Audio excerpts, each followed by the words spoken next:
So a fresh set of downs now on the 36-yard line. Here's Springer. Again, here comes the pressure. He'll tuck it, keep it himself, slide down inside the 35-yard line. Yeah, the Cadets doing a good job of putting some pressure on Ethan, not being able to set up, but he makes a good decision and runs for 2 yards. Yeah, it looks like they're trying to set up some deep patterns down the field and just hasn't had quite the time of day to get it there yet.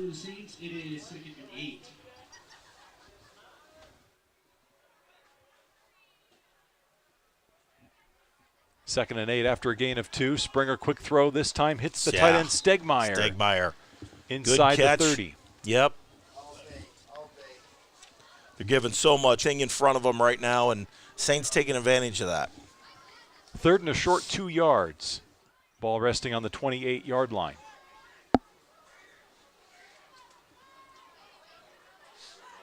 Got single coverage on the top of your screen. They'll hand it off. Nice run through the middle and pushing the pile down to the 20-yard line. That is a good-looking run by Schefferly, the sophomore.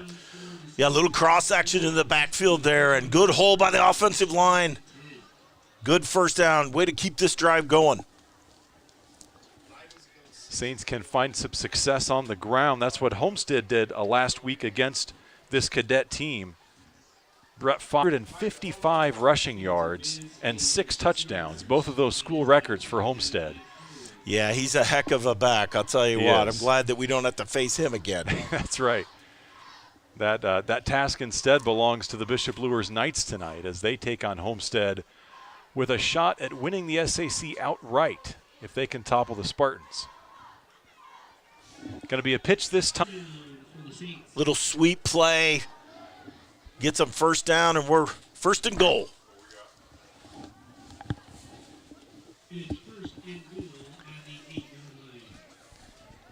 That game against Homestead last did almost all their damage on the ground, and tonight the Saints looking to have the same success through the air. Springer with time. He's gonna run it. He will get inside the 5, it looks like. We'll see where they mark him at about the, right on the 5-yard line. Right thing and get a couple yards here. No turnover. Second and goal from just inside the 5-yard line. Saints go to the I formation with Springer under center. He'll hand it off. There's some room right down to the goal line, and they'll mark him inches. Gus Tittman checking in at 5'5", 145, but he is quick and shifty down there. Yes, he is. They stick with the eye on third and goal from inside the 1. It's a quarterback keeper, and it is in for a touchdown. 6 points on the board for the Saints. It is Springer keeping himself on the sneak. And he had one of those last week against Snyder as well. That is now hit. So the Saints cash in on their opening drive of the game. With 6:13 on the clock, it is 6-0, and now to add the PAT.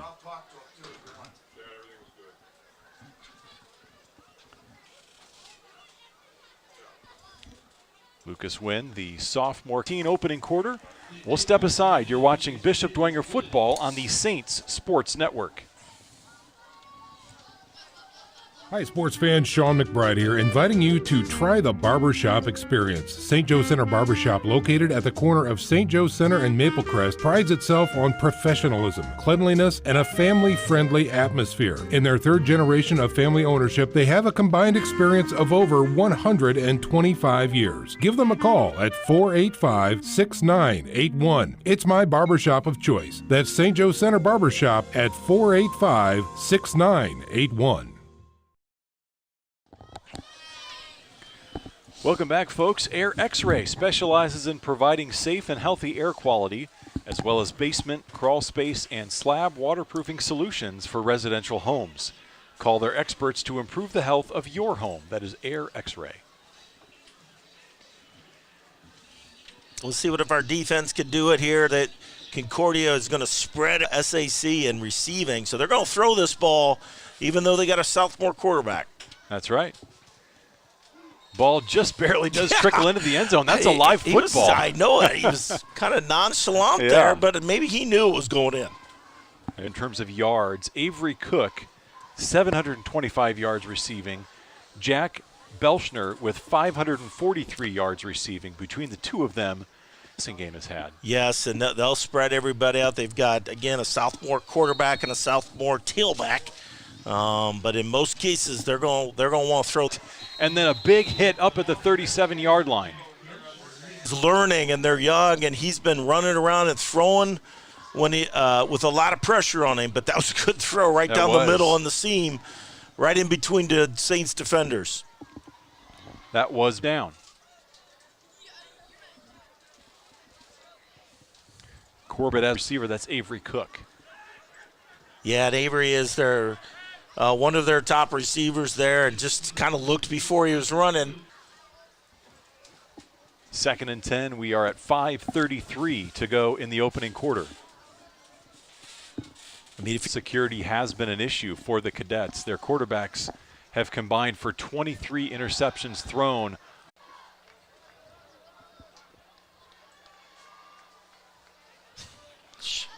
Sean said, "Do you want me to text you scores?" And I said, "Someone hit the quarterback to get it." Oh, and does he? I think we got it. I think we did. This got there, and are they going to say he had possession on the slide? Nope, we got it. Saints football. So by the Saints D to get there on a bad snap and great field position. Saints have the football on the 25-yard line. I'd look ball on a turnover. Good spot in the field too. Zone touchdown. Beautiful throw by Ethan Springer. Of a rush, throws a strike, Eric. Just went for the home run ball with Minix, and Minix brought it in. Was just looking for Carter Minix to have a heck of a game today. Well, a guy like Minix, a senior, a third-year starter, as they boot this one through. He was starting as a sophomore the last time that's before, and starts it off there with a 25-yard touchdown reception. And the Saints up for it. Remind you to secure your space now on Bishop Dwenger's new Jumbotron. It features high-res 706. That's 496-4706. That are done for the season, and the Saints coming out right off and taking care of business. It's a great sign.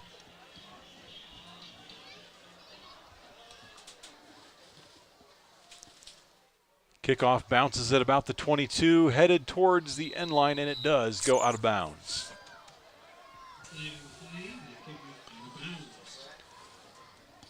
So it looks like they'll take the penalty as their offense is trotting out onto the field.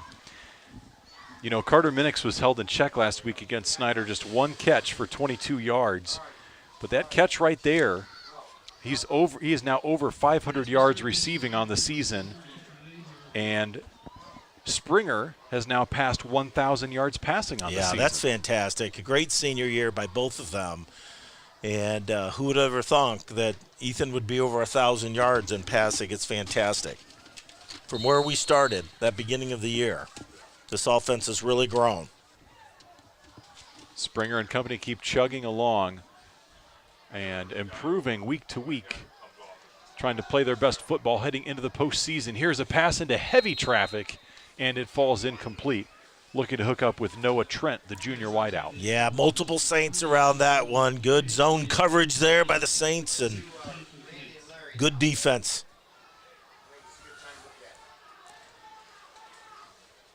And if you're a defensive lineman, these are the kind of games you like too. Like they're passing, we're rushing. A little different look for them this week.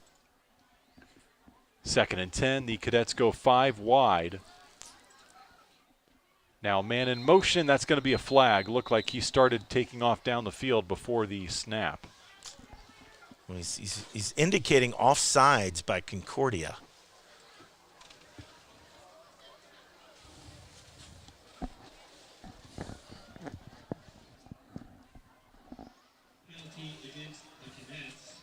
Yeah, it looked like the receiver on the top of the field ran in motion but then cut off downfield before the ball was snapped. So it'll cost him 5 yards. 2nd and 15 now, back on the 30-yard line.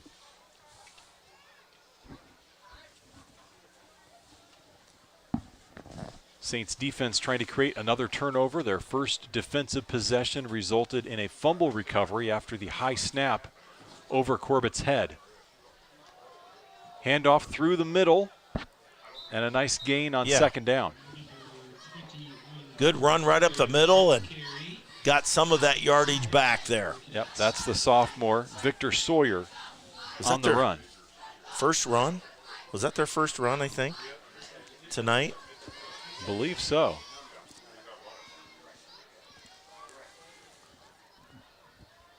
It'll bring up a 3rd and 9. This is where these defensive ends, they can go right now. Yep, 3 down linemen for the Saints. Linebackers bringing some heat, trying to get to the quarterback, and that one is picked off. Going back the other way, Zimmerman's going to take it to the house. Pick 6 Saints. Oh, Zimmerman. This is why you're a DB and you love these games. He read that perfectly coming from a safety spot. And the quarterback hesitated a little bit. And when he threw it, Owen's right there. So they got their second pick of the year, and it's for a touchdown, Eric. Wow. The acceleration by Owen on that play, it looked like best case scenario he would just be able to deflect the football. Right. Instead, he somehow made it there in time to haul it in and then took it to the house.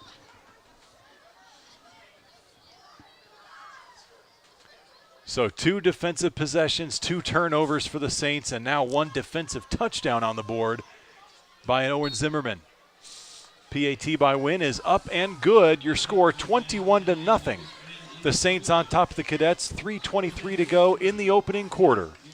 We'll go ahead and take a timeout. You're watching Bishop Dwenger football on the Saints Sports Network.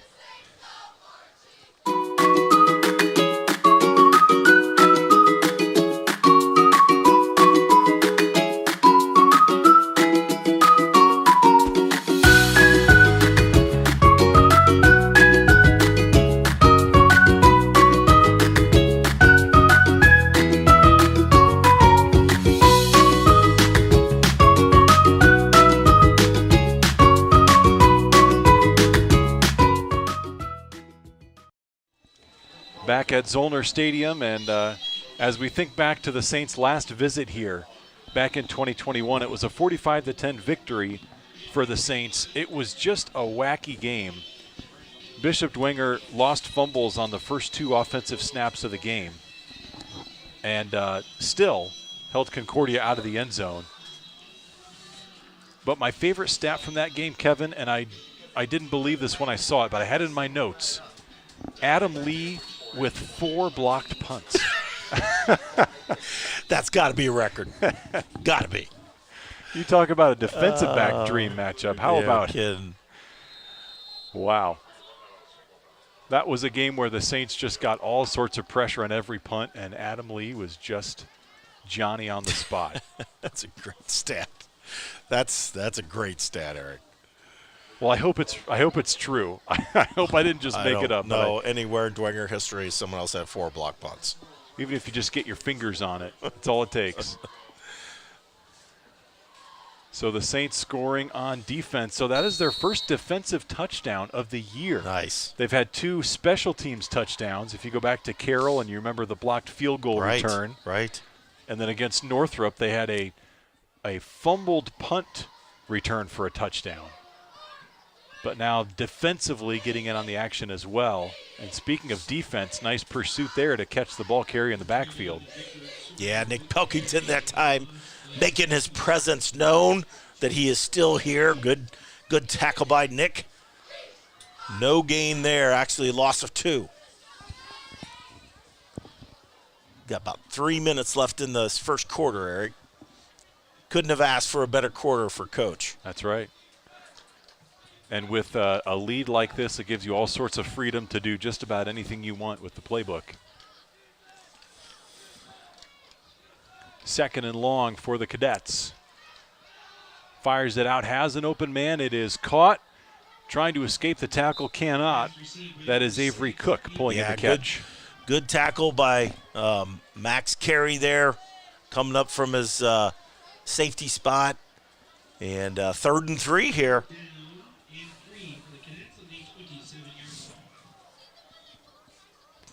Well, the Cadets, because of their heavy emphasis on the passing game and really don't have much success running the football, most of their rushing yards come courtesy of sacks. So they've had a number of games where they've ended up with negative rushing yards. Yeah, they had that last week against Homestead, negative 42 yards rushing. Only 64 total yards. Again in heavy pressure. It is picked off. Owen Zimmerman again. He's taking it inside the 30 and is still on his feet. Ball on the Saints Sports Network. The future is what you make it, so make it matter. At the University of St. Francis, we'll help you build a purposeful life, one based on your interests, goals, and desire to make the world a better place. Learning is personal here. You'll be known by name, supported by experts, and connected to professional opportunities. Our Catholic values will inspire you to use your education for the greater good by serving and leading others. Remember, the future is what you make it. Build a life of meaning and purpose at St. Francis. You belong here.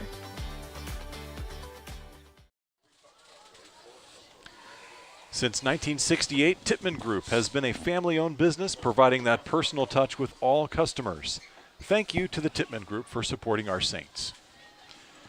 Well, Kevin, you can't draw up a better first quarter than that one, can you? No, you really can't. Good job by the offensive line taking control, and got to like what our defense there, getting two interceptions, one for a touchdown, a lot of pressure on the quarterback. Corbett, no doubt, will be facing pressure on this play as well. 3rd and 17 from his own 21.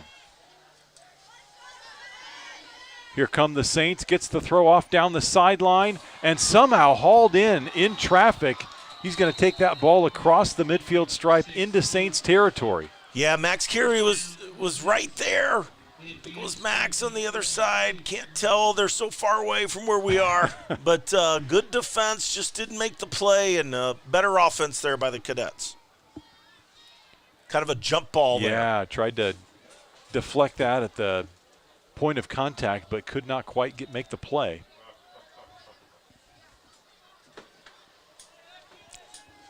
So the Cadets able to advance the ball all the way into Bishop Dwenger territory.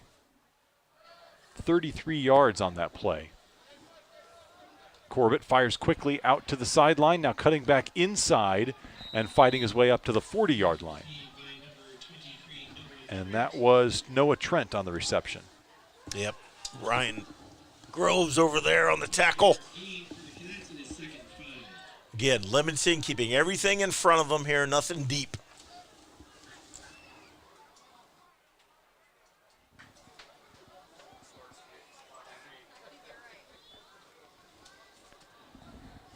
Second and 5, so a 5-yard pickup on that first down pass play.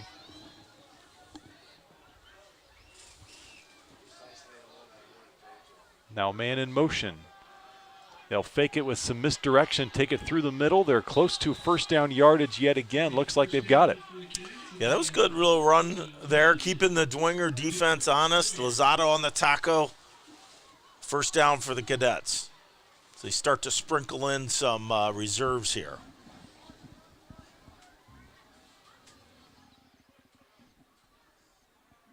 $10:50 to go until the halftime break, as the Cadets still get some instructions from the sideline.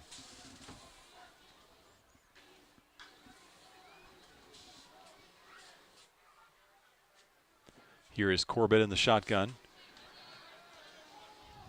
And threw that one between two of his intended receivers. Yeah, good coverage by the Saints secondary that time. Really nowhere to go with the ball. And it looks like they weren't on the same page. He had Belschner and Zach Spielman. In the same. Right, both in the vicinity. He kind of split the difference with that throw.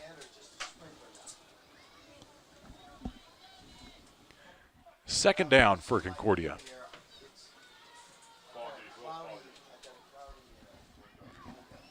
Still 4 wide outs, and now man in motion. That's Trent.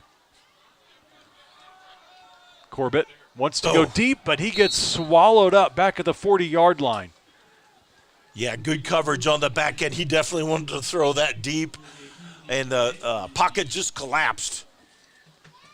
We got a flag down.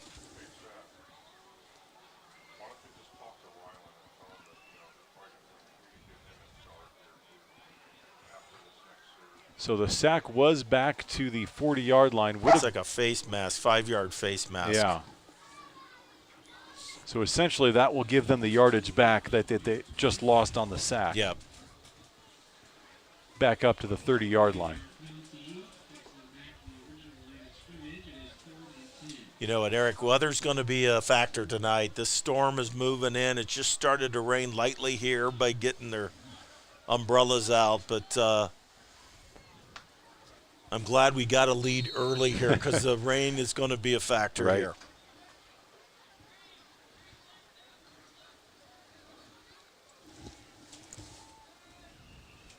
So still 2nd and 10. They'll replay the down. And pressure in his face, trying to make the pick. Did Owen get his third? No, they're going to call it incomplete. They say the ball hit the ground, but oh my gosh. Good pressure by the Saints right up the middle, and made Corbett try to throw it early. I thought Owen was going to get his third interception there. I'm sure Coach will go for it here on 4th down. Well, it's still only 3rd because they. Oh, that's right. Because of the penalty, they replayed 2nd. So now it's 3rd and 10. White hat blows it dead. What's going on here?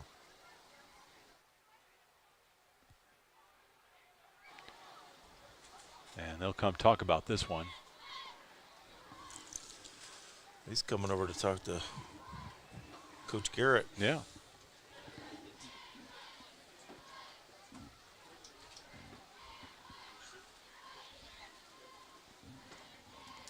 Well, it's just a completely different offense you're going against this week compared to last week. And in the Snyder Panthers, they just wanted to run. Yes. Uriah Buchanan had quite the game. 254 yards rushing for that for the Snyder running back. Average about 8 yards a carry, 3 touchdowns. So the game plan from one week to the next can be completely different. Now you go against a Concordia team that just wants to pass. Right. Different game plan, certainly, for the defensive coaches this week. I don't know. I still don't know what's going on. He's talked to both head coaches. Right.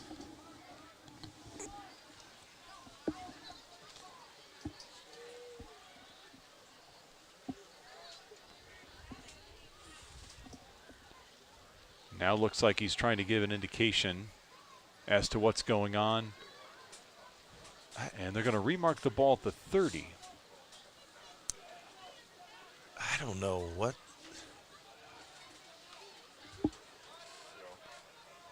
I don't know what's going on. Well, no explanation up here, that's for sure. But it's 3rd and 5. Yeah, know that. Corbett throws out to the flats, has the catch made right at the marker. Yeah, short side, good out pattern there, and good throw that time by Corbett. 1st down for the Cadets. Yeah, and you can see some promise in these young cadet players. I mean, and these guys, a bulk of them, sophomores and juniors who are all going to be back next year, building off of the varsity experience from this year. And this is what Coach Manigal does. His first year at Concordia, the Cadets had a winless campaign. And that incomplete pass on that play. So his first year here in 2010, the Cadets went winless, but a couple of years later, by the time those freshmen were seniors, they had transformed into a 9-win ball club and a sectional champion. Yep.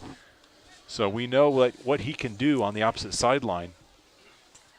It's just another example. We talk about it with Bishop Lure as a team that is playing up in classes all year long in the SAC and historically has success in the tournament because of it.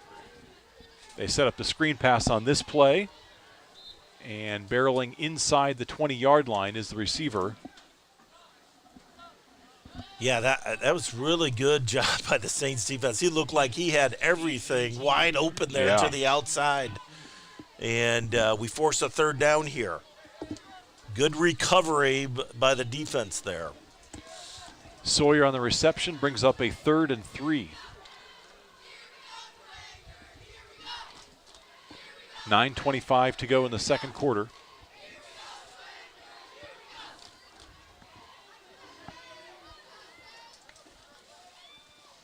Here's the 3rd down play. Corbett to throw. Got some pressure through. And big time hit in the backfield. Christian Lozada, the big hit machine, comes and pummels Corbett into the turf back at the 30-yard line. Yeah, Thomas Poirier had good pressure. He got held. I could see it from up here. Yeah. Stripes didn't call that one. But good follow-up from his teammate. Make it a big 4th down here.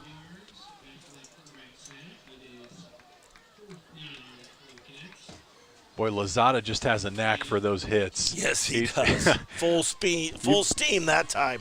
You've got some other players that can penetrate just as effectively, but there's something about the way Lozada comes in and puts a licking on the quarterback, makes it look a bit more emphatic. Here's the 4th down play. Fires down the sideline, incomplete. And the Saints will take over on downs. Yeah, good job there by the Saints. That ball was thrown outside. Even if caught, would have been out of bounds, but well covered there by Zimmerman and Max Carey over there. So Lozada picks up his 8th sack of the season, a team high, and the Saints defense holds yet again, forcing a turnover on downs. 4 drives and no points given up by the Bishop Dwenger defense.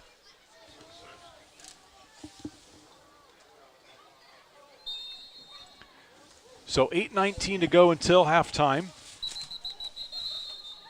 And we've got a procedure penalty this time.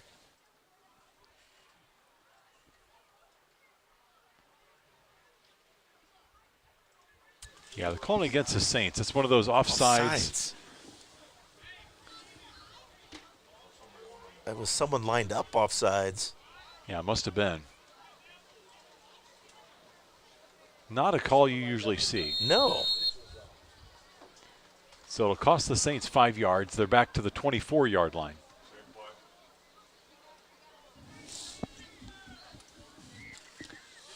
Minix with single coverage and a lot of room to operate down here. It's going to be a pitch in the backfield. And trying to wrestle down from behind, Shefferly puts his head down and makes the way across the 30 up to the 32. Every time he runs the ball, he runs it hard. Yeah. And got around the end there and got a good gain on 1st down. Good job, Shefferly. 6 foot 175. Nice compliment to Gus Tippmann. Yes. So a big bruiser to go along with a quick and shifty back.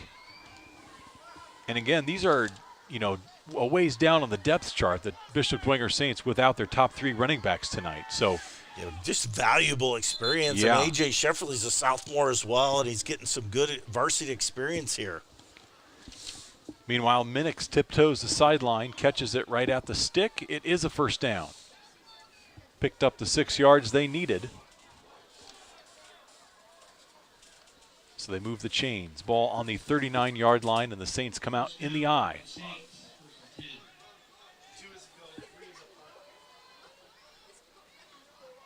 Hands off to the first man through, Shefferly. And he'll fall forward close to the 45-yard line. Heir apparent fullback next year. Yeah, that's right.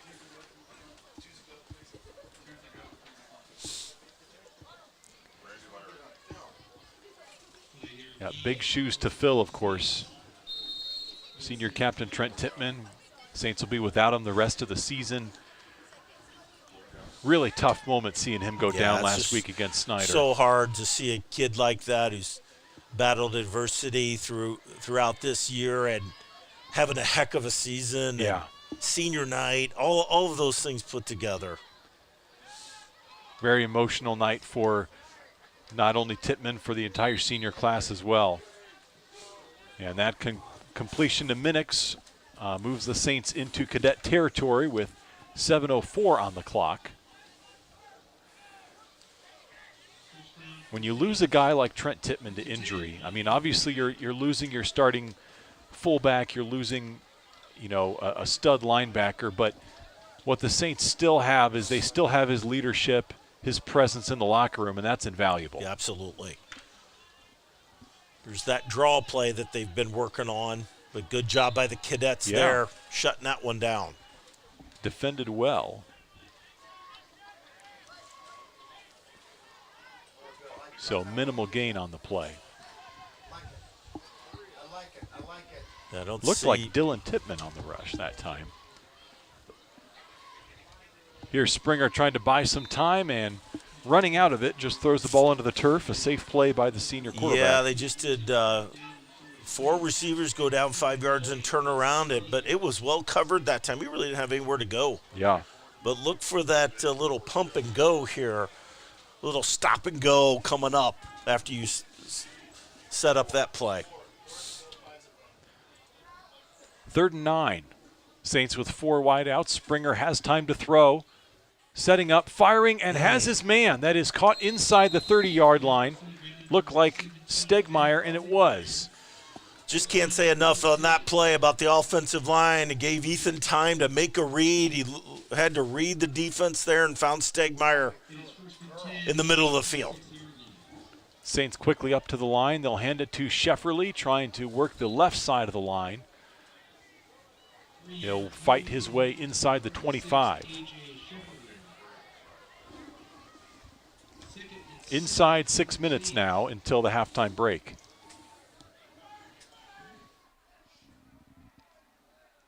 Saints now with 5 wideouts. Springer all alone in the backfield, going for the end zone. Minix is there, beautiful pass, hauling it in for 6. Touchdown, Saints. Ethan Springer again, beautiful pass over the top to Carter Minix. Minix hauls in his 2nd score of the day, his 7th scoring reception on the season to lead this Saints squad. And the Saints go up by 34 points, looking to add number 35 on this play. With that pass, Eric, 11 of 13. Wow. For Ethan Springer with 2 scores. Whoop. See what they do. Low fire. Snap. This is the old fire. A lot of time in the backfield before they throw it up there. And it's going to be picked off, and they'll blow it dead right there. So Braden Aguirre could not quite get his handle on the snap and had to make his best out of that play. So yeah, that's the first time this year 34-0. we've seen that piece. Owen usually does a really good job getting the ball down. Yeah, I think they had Braden Aguirre that time. Oh. As the holder. As the holder. Yeah. So the score remains 34-0 with 5:36 to go until the halftime break. We'll step aside. You're watching Bishop Dwenger football on the Saints Sports Network. Worco was founded in the late 1960s by my grandfather and a couple of his business associates, and my dad was the president from 1977 till 2010. Our philosophy is if you're not moving forward, then you're going to get left behind. For that reason, we became the pioneers of robotic orbital TIG welding, automated pressure welding. As a family-owned and operated business, we realize that our employees are our most valuable asset. We've invested heavily in them throughout the years, and they've given a lot back to us and to our customers in providing a high-quality product. Is the current economic climate causing concerns? Contact SMA for financial resources that will bring you peace of mind. SMA is a preferred Ramsey coaching consultant offering practical resources to set you on the right path. Well, the Saints are on the right path tonight. 34-0 is the score. Minix hauling in his 2nd touchdown reception. And that one a touchback. Just barely getting into the end zone before it went out of bounds.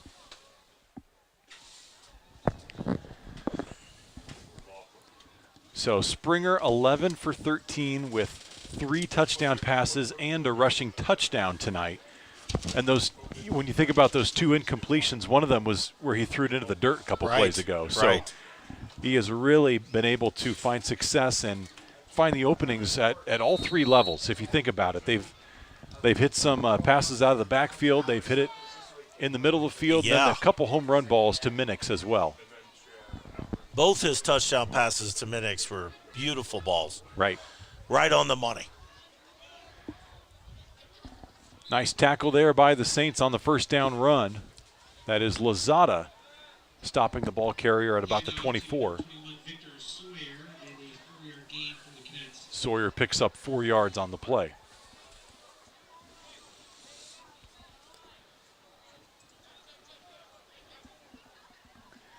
Well, for the Saints, it's been a bit of a feast or famine this year. They've had a lot of blowout games, if you think about it, Kevin. This will be the 6th time in 9 games, if they keep this pace, that a game will be decided by 3 or more touchdowns. Only played a couple close games. Of course, the 1-point victory by Homestead as they swarm up for another sack. Nice play that time. Lewis Morris getting in the backfield. They're starting to sprinkle in some reserves here. Yeah. Going to have to get the roster out. So they had the 1-point win over Homestead, the 1-point loss to Lures, and they had the victory over Northside by 9, but everything else has been. But even that Carroll game, though, Eric, I mean, right. Going into the 4th quarter, I mean. Well, their field goal block return for touchdown brought them within a touchdown in the 4th quarter. That pass is caught across the 25-yard line. Cook hauls it in. Or I'm sorry, that's not Cook. That is Belschner on the reception. Gus Tippmann goes from running back to corner. Yeah. Good tackle there. So picked up a lot of that sack yardage back, but it's still going to be 4th down at the 27-yard line. Offense remains on the field for Concordia. 3:49 to go until the halftime break.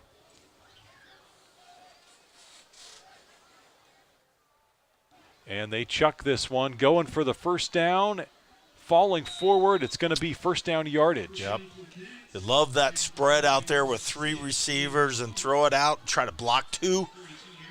Good play by the Cadets there for a first down.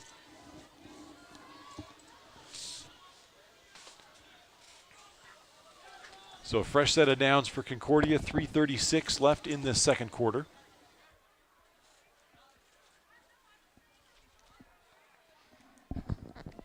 Again, 4 wideouts. All new defensive linemen in there right now. Good pressure.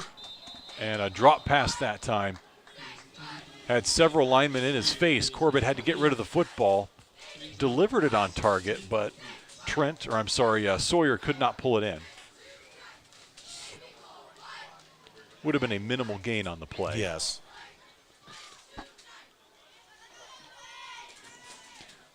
A lot of umbrellas dotting the stadium here at Zollner. You can see the raindrops coming down, and as we looked at the radar, just much more on the way throughout the night. That pass goes incomplete as well.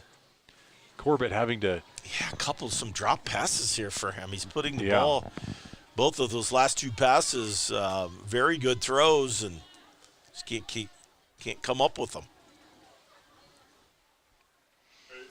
He's actually delivered the ball pretty accurately, given the amount of pressure he's had in his face. Well, unfortunately, he's had some practice on that one, Eric. Yeah. He's learning. Handoff this time, lots of running room through the middle, all the way up to the 40-yard line. So they keep it on the ground on 3rd and long. Pick up about 9 yards, going to be 4th and short on their own 40-yard line.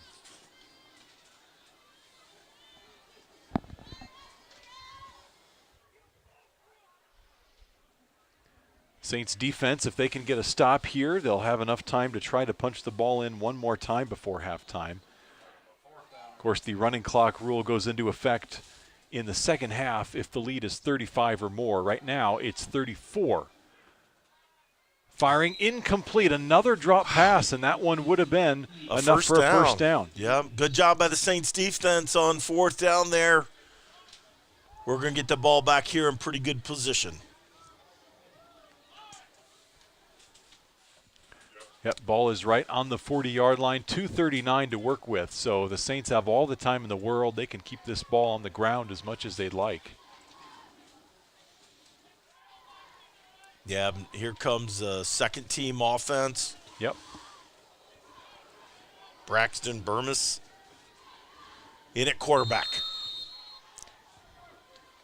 So Burmis started several games last year after Sam Campbell went down with injury. actually had his first varsity start against Concordia last year, homecoming night. Oh, good blocking out front there. And some good hard running on the play as well. That was Ellinger, I believe. Houston Ellinger, the sophomore running back. Taking his brother's number there, number 23. Yeah, no shame in that. Ellinger, heck of a player here. That he was.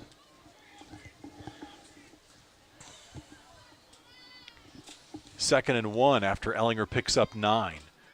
2:06 and running on the clock. And Burmis flanked by a pair of backs.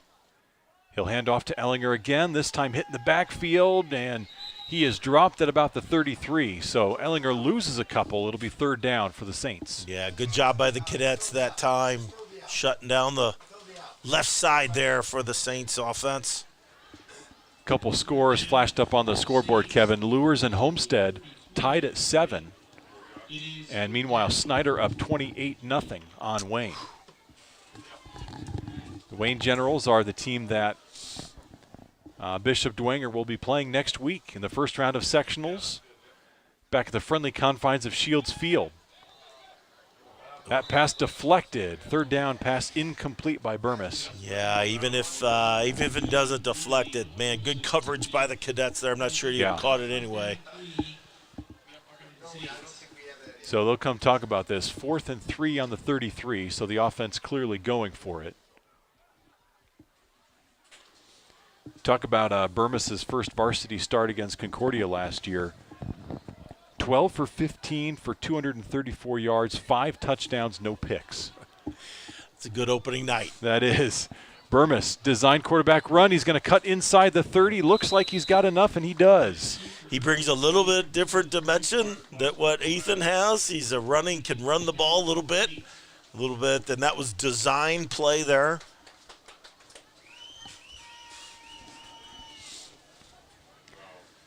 So Burmis, a junior, he got that varsity action last year as a sophomore, now second on the depth chart behind Springer, the transfer from Carroll, but Burmis figures to play a role in that quarterback equation next year. He'll be a senior for the Saints. Here he is on 1st and 10. Fires it. It is behind the receiver. Trying to hook up with the tight end. Leaf Moilanen.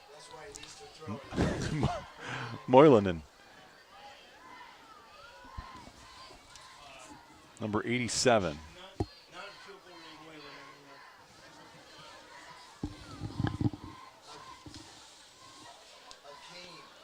So 45 seconds left on the clock, 2nd and 10.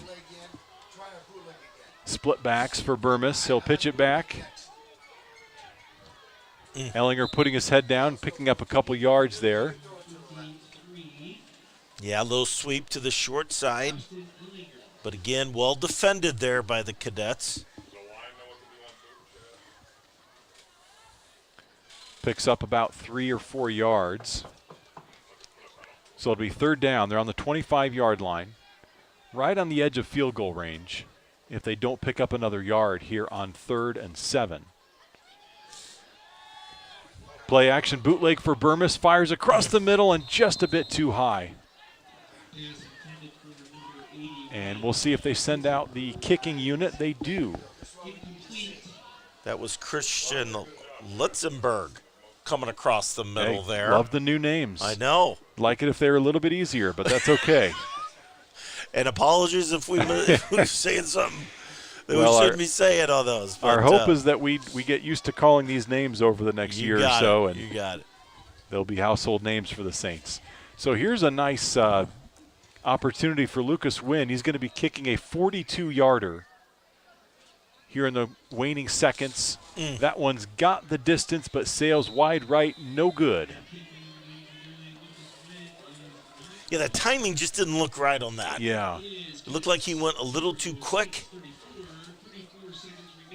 But he definitely has the leg to make that. Right. Sails wide right, and the Cadets take over with 34 seconds left in this second quarter.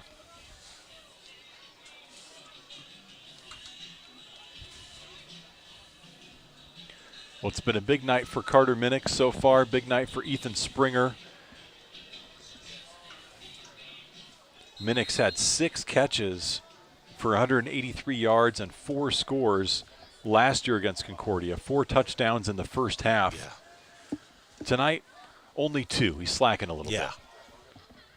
Here's that option play, but well defended by the Saints this time. They'll drop it for a loss. Back inside the 20. We'll see if they'll just let the clock run out. 20 seconds. And neither side appears to be stopping the clock here. Cadets don't have to run another play, and it does not appear they will. So both teams content to walk into the halftime locker room. Your score after 2 quarters of play, Bishop Dwenger all over the Concordia Cadets, 34-0 here at Zollner Stadium in the regular season finale for both squads. Halftime show right around the corner. You're listening to Bishop Dwenger Football on the Saints Sports Network.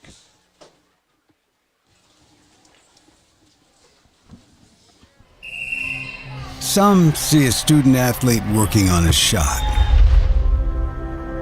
We see a powerful lesson in persistence. Some see a student preparing for success on an exam. We see a student athlete preparing for success in life. Proud to keep education in front of athletics since 1903. Some see a student athlete working hard in the weight room. We see a future leader learning there are no shortcuts to success. Some see a start to a swim meet. We see the starting blocks for life. Proud to keep education in front of athletics since 1903. At Indiana Farm Bureau Insurance, we're not just good at insurance. We're good at Matt's 1-car, 2-bedroom apartment with a home office/home gym insurance. We're good at Nick's SUV and farmhouse with a remodeled kitchen/art gallery insurance. And we're good at the Wilbur suburban home with the 2-car garage/rehearsal space insurance. Have you seen my hockey socks? Have you checked your sock drawer? Start with Indiana Farm Bureau Insurance and stop knocking on wood. At Indiana Farm Bureau Insurance, we're not just good at insurance. We're good at Emma and Jake's just baby-proof their 2-bedroom bungalow to prepare for baby number 1 insurance. We're good at Madeline and Chance's just gave in and became minivan people to make room for baby number 2 insurance. And we're good at Gabby and Nate's just moved to a house with a bigger backyard to welcome fur baby number 3 insurance. Start with Indiana Farm Bureau Insurance and stop knocking on wood. What if we told you there was a restaurant that combined live music and a casual patio experience with an unmatched dining experience? And what if we told you about the open kitchen, letting customers see the process, including the wood fire grill, which makes for the best steaks, seafood, ribs, and more, that goes so well with craft cocktails and perfect wine pairings? And what if I told you this restaurant was on DuPont Road in Fort Wayne? Black Canyon Restaurant. Let the experience begin. St. Joe Barbershop will keep you looking good all season long with services for the whole family. St. Joe Barbershop is your hometown barber. With that, we welcome you to halftime here at Zollner Stadium. 34-0 is your score. The Bishop Dwenger Saints on top of the Concordia Cadets.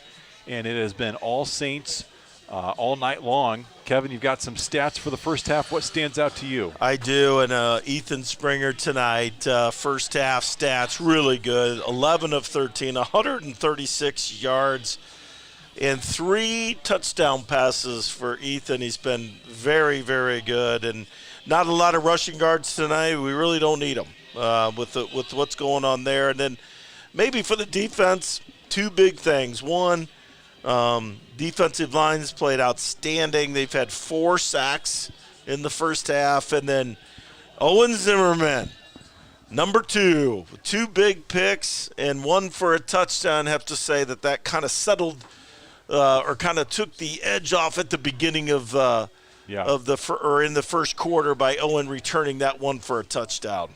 That kind of took some wind out of Concordia's sail. Well, and that's something that obviously an area that's been lacking for the Saints, trying to generate turnovers in the secondary. That's the kind of thing that can get some momentum going. It can get the confidence of Zimmerman going. If they're looking for a guy to be a playmaker back in the back half of that defense, it looks like he's ready to step into that role. Absolutely. I mean, he's played phenomenal tonight and really brought some good leadership to the back of the defense as well back there. Yeah. And they also forced a fumble too. We forgot about that on a bad snap. They hustled, made the quarterback try to make a play, and they come up with a football. So good fumble turnover as well. Yeah. So 3 turnovers generated by the defense, not to mention forcing the Concordia Cadets into a turnover on downs, I think on 2 different occasions. So defense, offense, all clicking tonight. Really the only thing that hasn't gone right was that 1 extra point where they couldn't get the snap down. So if not for that, we'd be starting the second half in running clock. Instead, we're a point away. And so we'll start the second half under normal circumstances. So the Saints well on their way to victory tonight. That was never really something that was in doubt for Saints fans. I mean, this was a game that they had well in hand if you look at the matchup ahead of time. But as you look at the Saints trying to prepare themselves for the postseason, they came in kind of with a checklist of things they wanted to do in terms of working on the passing game, generating some turnovers on defense. Everything so far that the Saints wanted to do and wanted to try to polish up tonight, I think they've been doing just that. Yeah, Eric, they've been very efficient, not a lot of penalties, very good tackling as well on the defensive side. And I got to, again, the meshing of the offensive line as we head into sectional, they're healthy. They're getting, obviously they have good confidence. And that's going to be a big part of our push in sectional. It has to be the offensive line, especially with some running backs that are hurt right now. But, you got to like what Ethan's doing, the confidence he's gaining tonight as well. And so all good things happening tonight in a really tough game to prepare for, in my opinion. It's tough. Sometimes it's tougher for these games than it is for others. And they did a great job tonight coming out. Couple scores, Northrop and Southside tied up at 14. Carroll all over Northside, 43-0. Snyder up on Wayne, 28-0. And then last report on Lures and Homestead still tied at 7. So, Kevin, as you look at the SAC picture and how it's shaping up, I want to mention last week throwing out the potential for the 3-way tie. I was able to confirm with a source this week that they only use the tiebreaker. They only break the 3-way tie if all 3 played each other. Okay. So in the scenario where Bishop Lures, if they were to lose tonight, Snyder and Carroll both win, and all 3 teams finish 6-1 in the SAC, it would, in fact, be a 3-way tie. Okay. Even though Snyder had a tiebreaker over Carroll, that does not come into play because all 3 did not play each other. So that's the official word from the SAC. And that's what is presenting these teams tonight with the opportunity. Of course, Lures locked in a dogfight with Homestead, which to me it's impressive seeing the Knights hang with them. Again, they've just performed so well this year, well prepared, well coached. Yeah. And that senior class is just playing outstanding football. They're willing themselves to win because when you look at it on paper, Eric, you're like, there's no way they can stay with Homestead. There's no way they could have played with Dwenger, and lo and behold, they're doing it. Right. And that's the thing. I mean, you hear some, pundits out there talking about the SAC scheduling and how Lures didn't have to play Snyder and Carroll this year. First off, that's the luck of the draw. Right. All they can do is play the team in front of them. So you can't fault Coach Lindsay and company for that. And secondly, even if they don't play those 2 teams, they still had to line up against Dwenger and Homestead this year, along with all the other squads. I mean, they still took care of business with Wayne, and they took care of business with Northside. Yep. So, give them all the credit for hanging in there this year. So if the Knights are able to win tonight, they'd finish 7-0 in the SAC. They'd be outright champs, which would be their first SAC title by themselves since 2011, which that was the team with Jalen Smith. So it's been a minute. It would be a big accomplishment by the Knights if they were to pull that off. And then if they lose to Homestead, that opens the door for Snyder and Carroll. Of course, if only one of those teams were to win, it'd be a two-way tie. Right now, Snyder and Carroll both completely in charge of their ball games. So it looks like they've done their part, and now it's just up to Homestead. Is Homestead going to be able to knock off Lures and open the door for the Panthers and the Chargers, or is Bishop Lures going to be able to lock up that title all by themselves? I think it's safe to say that for the first time in quite some time, Carroll is a Homestead fan tonight. Not something that you normally don't say hear. that very often, do you? No. So that's the SAC implications on the line tonight. Those three teams all still in play, and all eyes on that Homestead game to see if Bishop Lures can indeed finish the job undefeated in the SAC. I think it is pretty cool, Eric, though.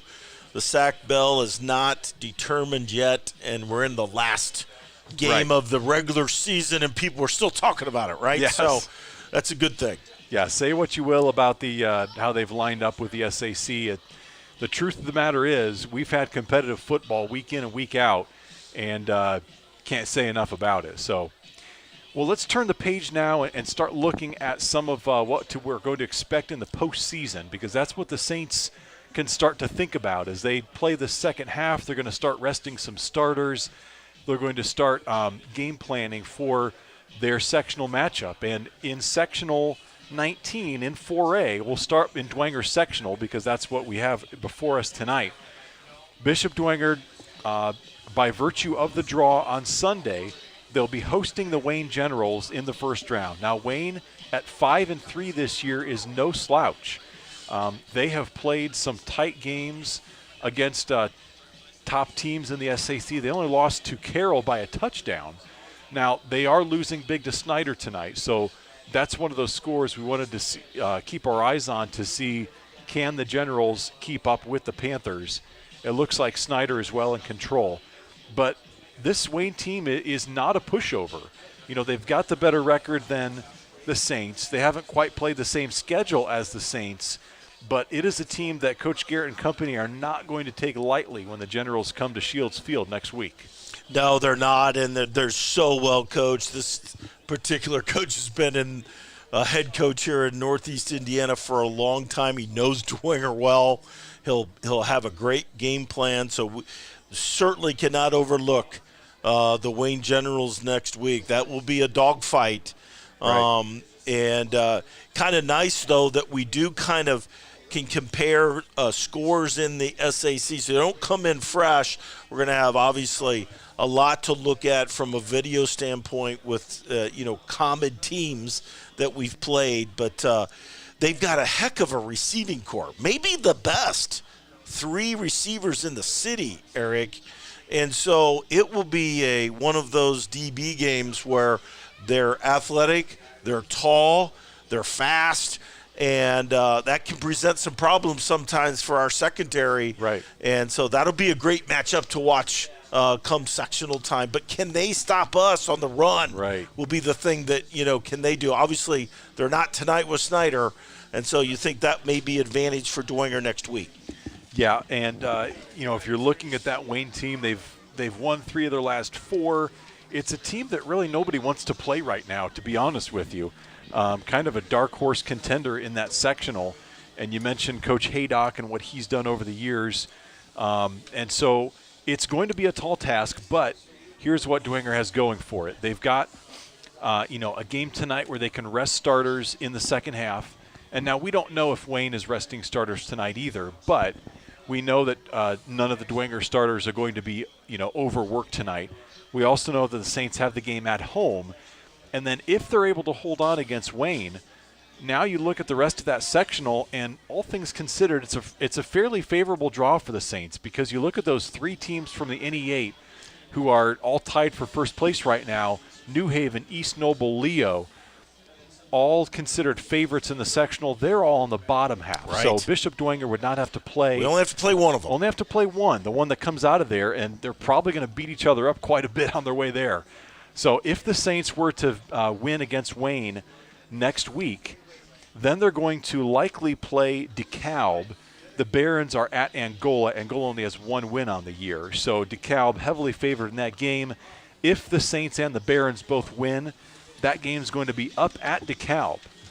So the Saints would have a road test against the Barons in order to earn a spot in the sectional championship.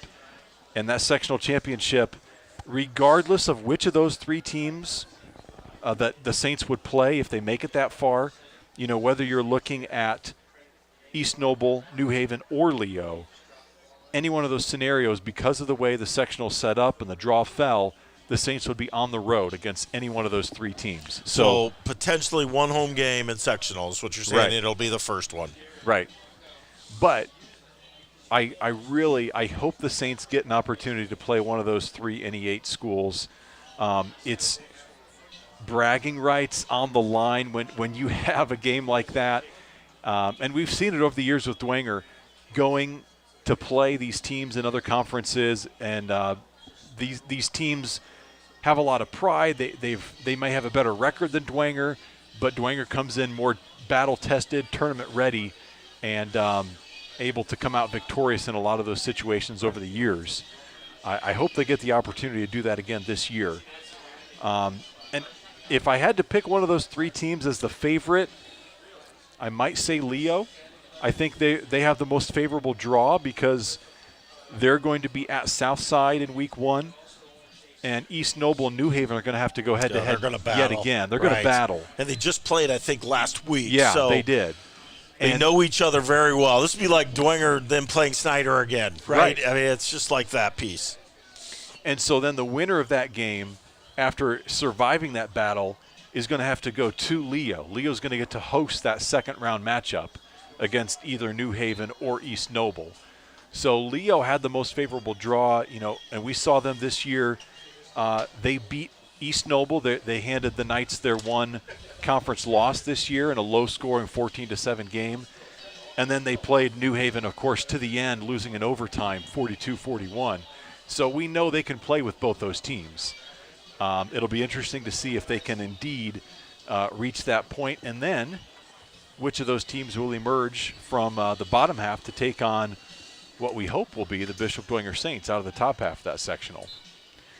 So that's a look at sectional 19 in Class 4A. If you look up in 5A and 6A, it's going to be a tall task in 6A for the Carroll Chargers. They're playing at Warsaw in round 1. Warsaw 7-1.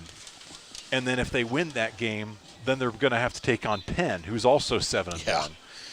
So, and I'm telling you, Warsaw runs the option, and that's always so difficult to prepare for. So it's a little bit different offense than the Carroll has seen. And then you just never know with Penn up there, right? I mean, that they're playing great competition.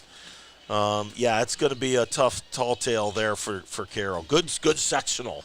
Yeah.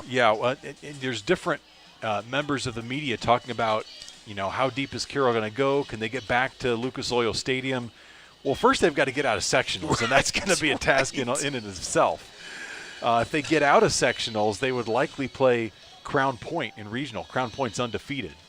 It's going to be a tough road to hoe for Carroll. This 6A, it doesn't matter. There's just some great teams there. There's just some great teams. And Homestead is in sectional 3. They're in a separate sectional. They're going to host Fishers, a tough Fishers squad.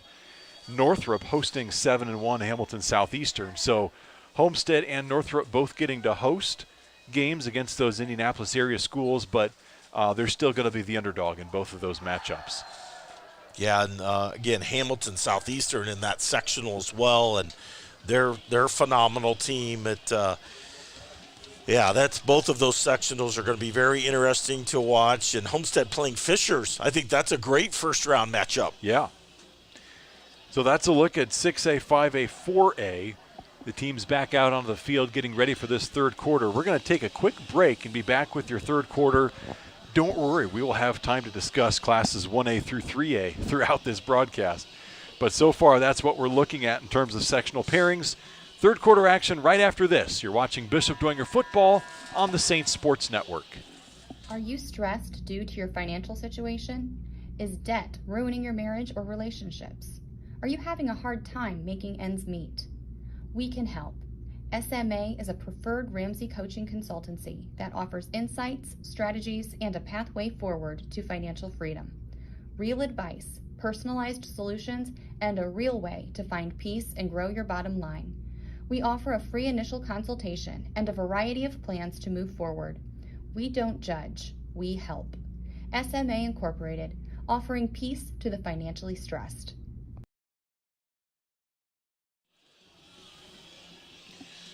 Back at Zollner Stadium, and we are minutes away from third quarter action. Saints and Cadets, 34-0 is your score. And the Saints will be kicking off to Concordia to get this third quarter started.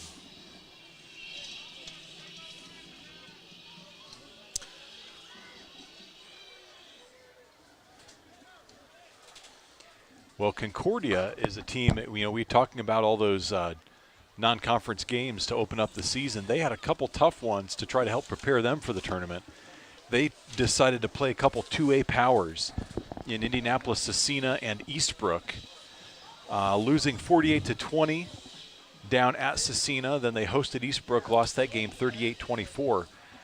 When you look at those two opponents, they have turned out as both winning seasons. They've got a combined record of 11-5, so that's more like the level of competition that Concordia is going to face in the postseason. So I think Coach Manigal and company did a really nice job scheduling those opponents, some power programs in the lower classes. Here's the kickoff, angled towards the far end line. It does indeed dribble out of bounds. Yeah, and that sectional 27 that Concordia is in, it's so hard to tell, right? Because you don't know Yorktown and Delta, like who have they really played all year. It's tough. You never know that Concordia might get a win out of that.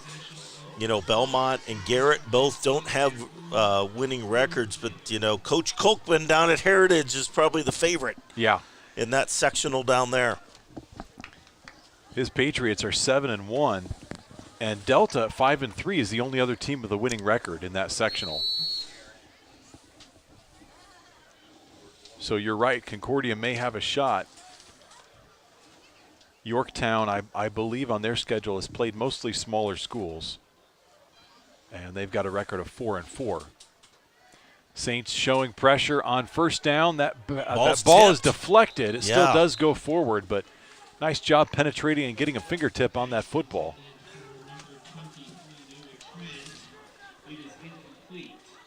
As Christian Litzenberg going from receiver, tight end to defensive end there and got his big paw on that. 2nd and 10. Ball on the 35-yard line. Still 4 wideouts. More pressure. Corbett's going to elude it, tucks it to run, and the Saints on the pursuit. They do get to him as he's going down. Yeah, good hustle by number 49, trying to force him out. Aiden Pranger, a senior, getting some action tonight. Forcing a third down. Corbett picks up 8 yards on the rush, 3rd and 2, as the ball rests on the 43-yard line.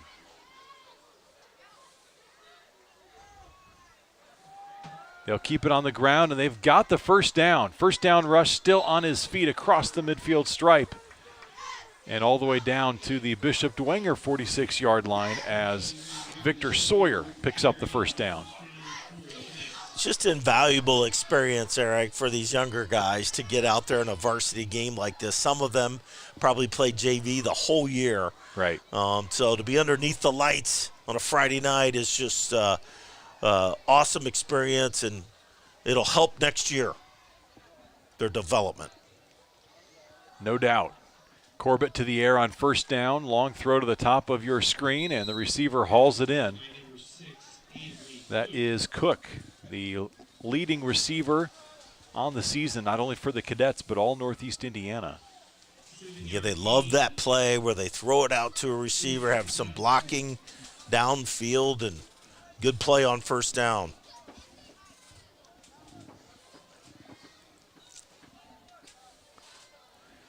Good for 7 yards. Here is 2nd and 3 from the 38-yard line. Corbett again, that time overthrows, and it's incomplete.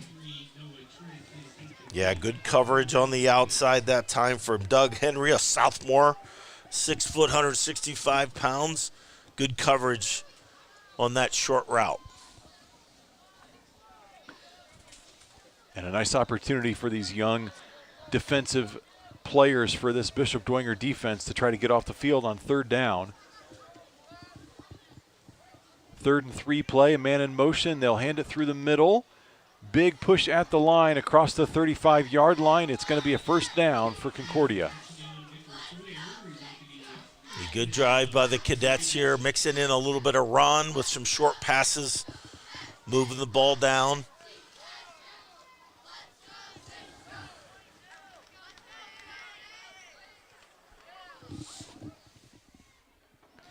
Four wide outs. Both sets bunched together. They'll keep it on the ground. Down to the 30-yard line on the rush. That's Sawyer. Yeah, good job by Mitchell Baker that time, the defensive end, forcing him outside, getting off his block for a tackle.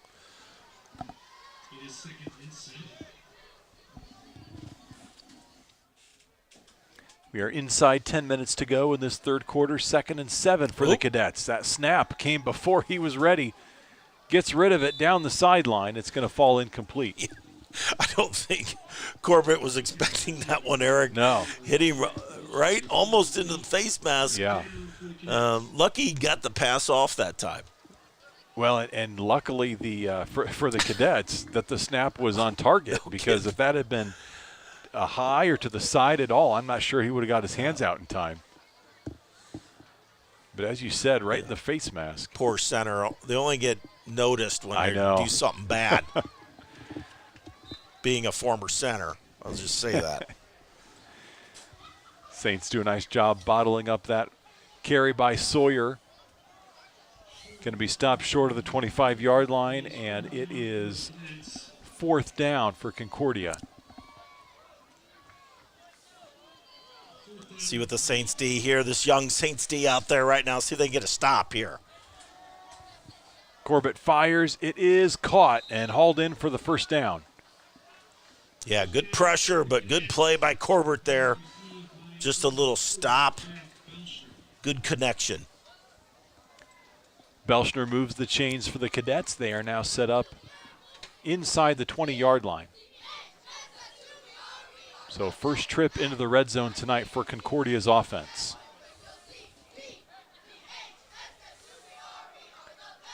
Keep it on the ground. Pick up a couple more yards down to the 16. Yeah, Ellinger on the tackle there, coming up from his linebacker position.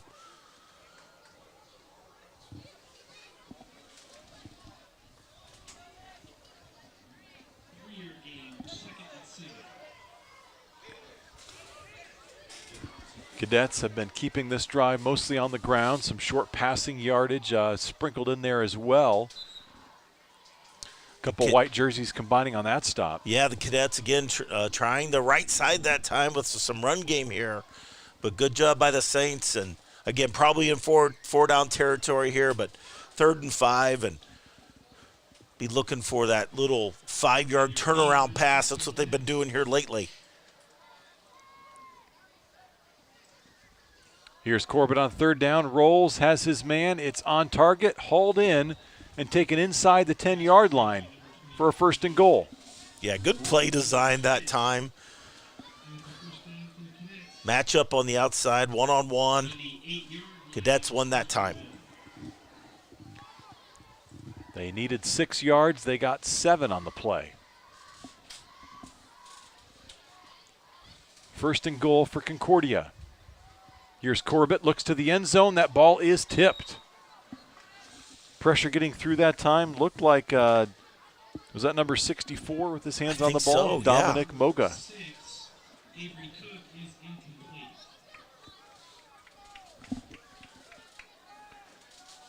So saved a potential touchdown pass on that play with the pressure through the middle. It's going to be 2nd and goal from the 8. They'll rush it through the middle, and it's going to go for a touchdown. Yeah, good hole by the Cadets offensive line that time, and untouched for the touchdown. And this is what the Cadets are building off of, right here for the section, for their sectional as well. Getting some confidence. I know it's Dwenger's second team, sometimes probably third, but got to keep fighting. And as we said, next week everybody starts over. That's right. And the coaching staff of Concordia, no doubt, getting that message across to the players. Going to go for 2 here.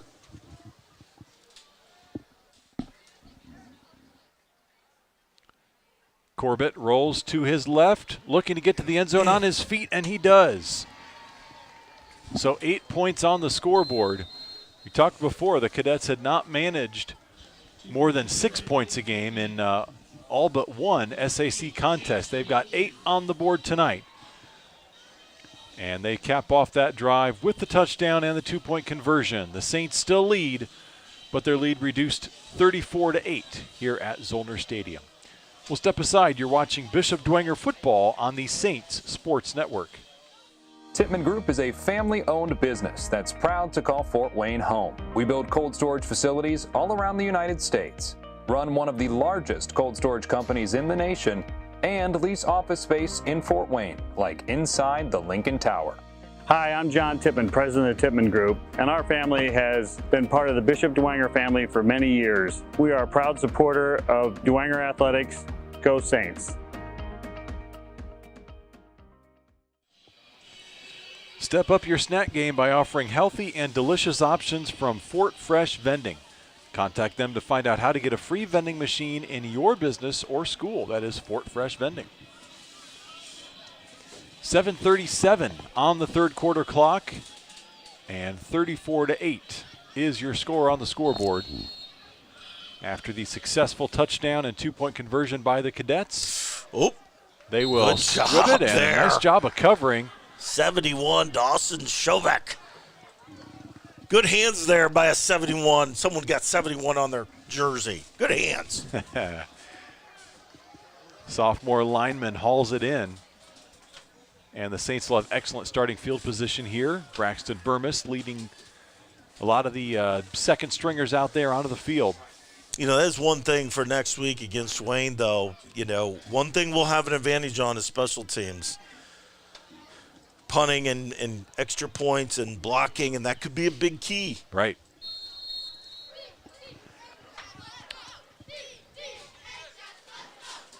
Burmis pitches it. And some hard running there, good for about a yard on the play. Yeah, just a little slow developing there for the sweep. Got to get out there quick and get up the field. Good job by the Cadets. Luke Harbor picks up a yard. We mentioned the sectional game against Wayne, and of course the Saints, after dropping down from Class 5A back down to their true class, a Class 4A, their class by enrollment. You know, their last time in Class 4A, Kevin, had pretty good results in the tournament, right? Burmis goes deep. Nearly picked off on that play. He was looking for number 44, Doug Henry. Yeah, good coverage down the field. The Saints, last time they played a 4A sectional was back in 2018, and of course they ran the table on their way to a state title, winning in 4 overtimes. But their track record against 4A competition, Kevin, has been excellent as of late. Now I know that's a lot of games against Wayne and Southside in the regular season, and that third down rush good for about 2 yards. But when you look for Bishop Dwenger, overall 16 straight victories against teams in Class 4A. So they should have all the confidence in the world that they can compete, and not only compete in this sectional, but contend in this sectional against these 4A competitors.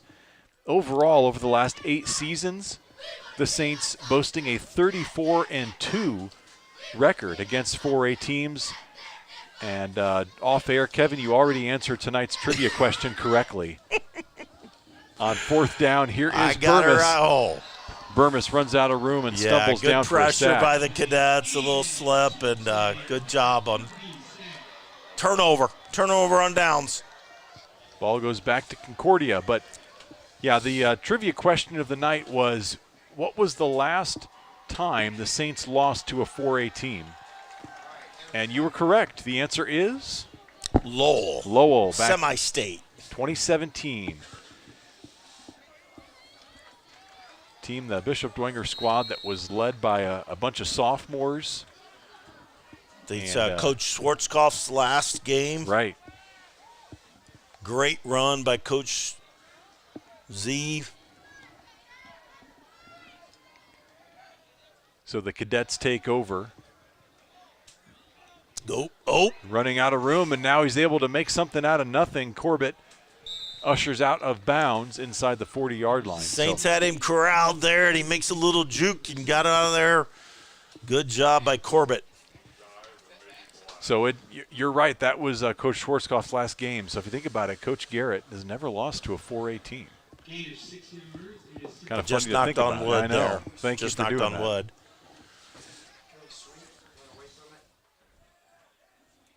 So all the reason in the world. Oh, good hit. Big hit there, nearly picked off. Nice pressure there. Yeah. Dominic Yanko. There's a name for you there. I was waiting for that one. Uh-huh. His brother, a phenomenal defensive lineman here. Yep. Part of a state championship in 2015. That was a great year. Bunch of no names. Short run on third down. It's going to be fourth down for the Cadets, fourth and short.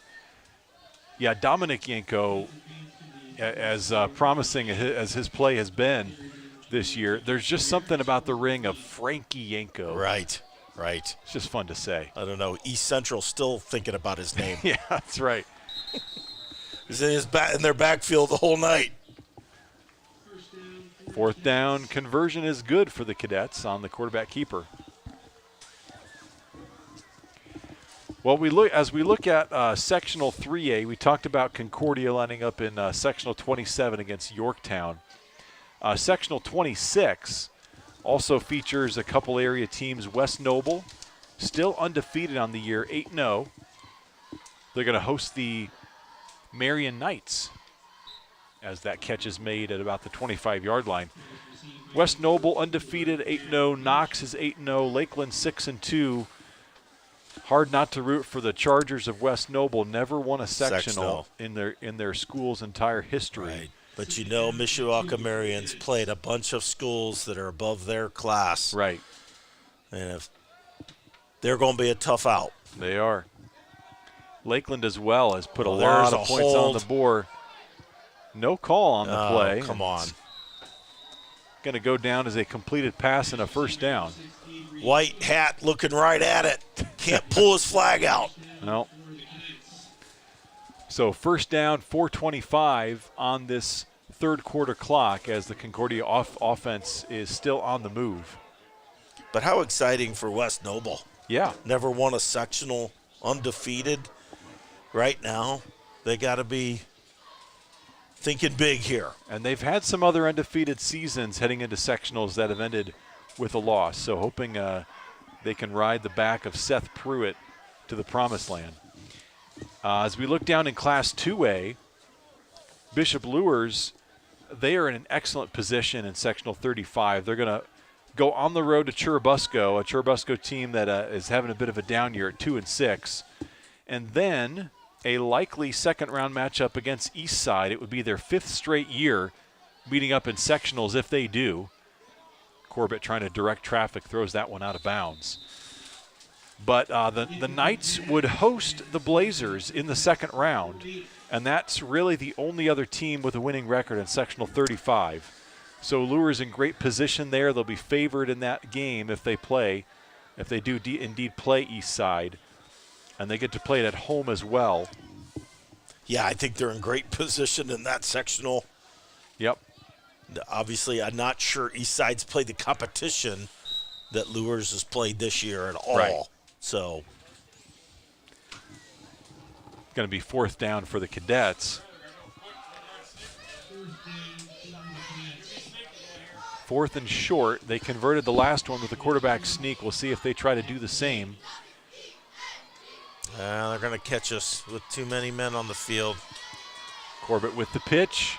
They might just keep this play anyway. It's going to go for a touchdown run. Cadets find the end zone. That flag's going to go against the Saints, and they'll decline it. Yeah, this could happen, trying to get players in the game, coming off and off. But we got caught there with 12 men.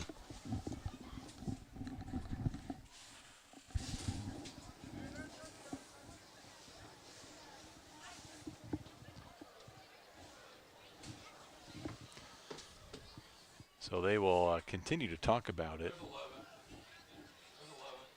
They might wave this flag. They might pick up the flag, but regardless, it's going to be a touchdown. So. Oh, no, it's on the Cadets. Oh, it is. Oh, offsetting. Okay, Offsetting. So they'll replay the down then. All right. So we'll take the touchdown off the board. Yep. See if we can get a stop here.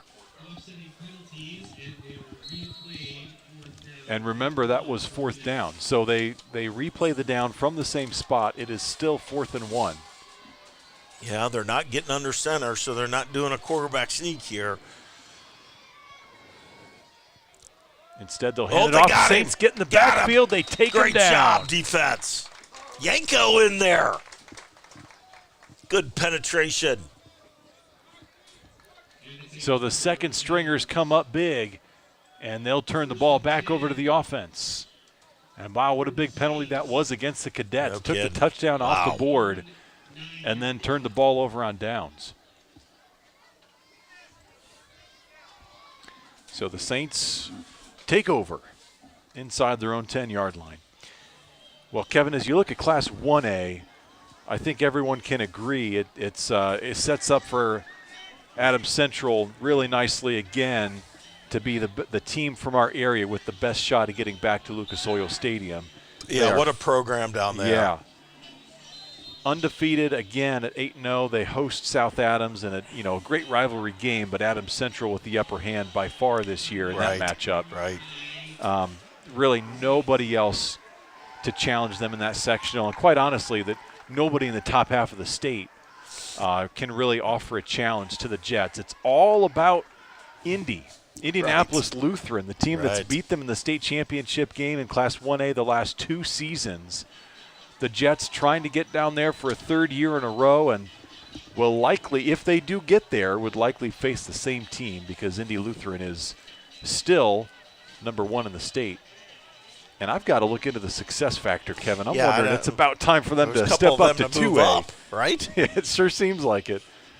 But, if they do, Adams Central will probably move up too for all of their semi-state championships. So interested to see if either of those teams will move up after this year. But trying to get one more crack at it if they can get back down to Lucas Oil Stadium. As the Saints run for a short gain on 1st down just across the 10-yard line. Yeah, Henry Jordan in for the quarterback. He's a sophomore quarterback. Believe it's his first varsity action of the year. He's been #3 on the depth chart all season, but they like what they see out of the sophomore. Could be looking at a future starter here a year or 2 down the road for the Saints. Here he is on the rollout, looking to get rid of this football. Has an open man. Good catch. Was that a catch? No, or it was did it incomplete. It hit the turf. He was trying to hook up with Tyler Smith, the junior wideout. He's got a really good, strong arm. Guided the JV team this year and very athletic as well.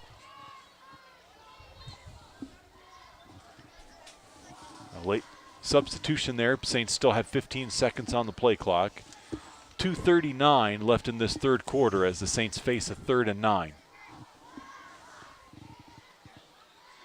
Trying to get set now. 3 on the play clock. They do get the snap off. Jordan's got some pressure. He's going to go down inside the 5. Cadets get there for a sack.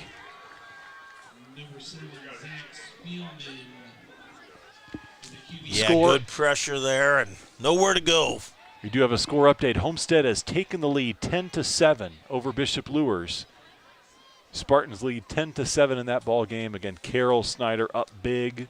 Northrop taking the lead over Southside 21-17. So that would be, if Northrop can hang on, that would be their first win of the season. The Bruins, the only other winless team in the SAC along with the Cadets. And they've got a great chance for victory number 1 tonight. This punt travels to about the 44-yard line. Ooh, picked flag. up for a couple yards, and there's the flag on the far sideline. Wonder what that could be. Holding maybe, or could be a sideline. Yeah, I didn't think it was a late hit.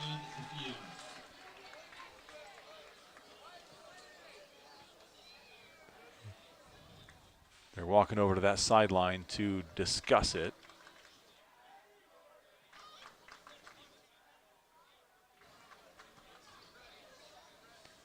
As it stood, the Cadets had the ball at about the 38-yard line of the Saints.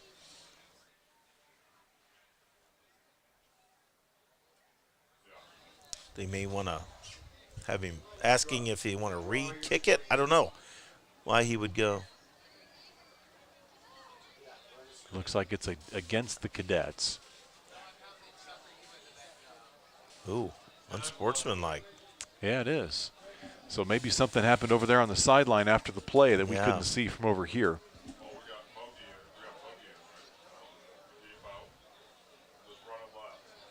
So instead of being down at the Bishop Dwenger 38, it is back on the 47 of the Cadets. 1:51 to go in this third quarter.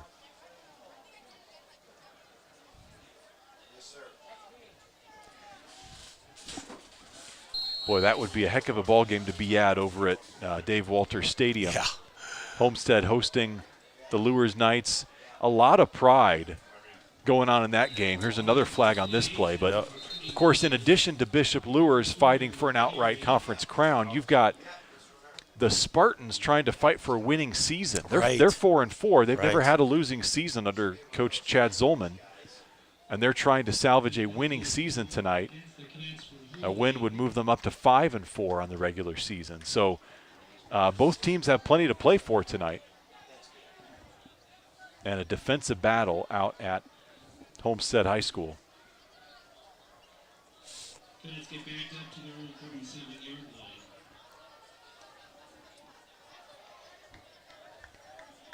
And for Bishop Luers, you know, you could approach that game in a couple different ways. You could say, hey, we already have a share of the conference wrapped up. Let's rest some starters. Let's get ready for a run in 2A.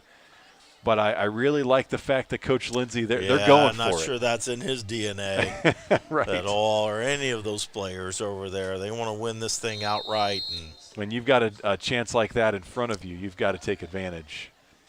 At least do everything you can to do so. They'll set up a screen here. Sawyer fighting for extra yardage up to the 40-yard line before he is driven back. Yeah, Nick Tittman, number 35, with the first hit. But good job by the Cadets getting something out of that. Yeah. So they had a 1st and 20 after the penalty. Now it's 2nd and 17 after they picked up 3 yards. And the Cadets line up with 4 wideouts in that diamond pattern up at the top of your screen. Instead, they go the other direction, down the sideline, looking for the intended man. That's Belschner. It goes incomplete. A little overthrown there, but pretty good coverage on the outside, and the safety was coming over too, so good job by the Saints back end here. 3rd and long, 3rd and 17 as we are at 59 seconds to go in this third quarter.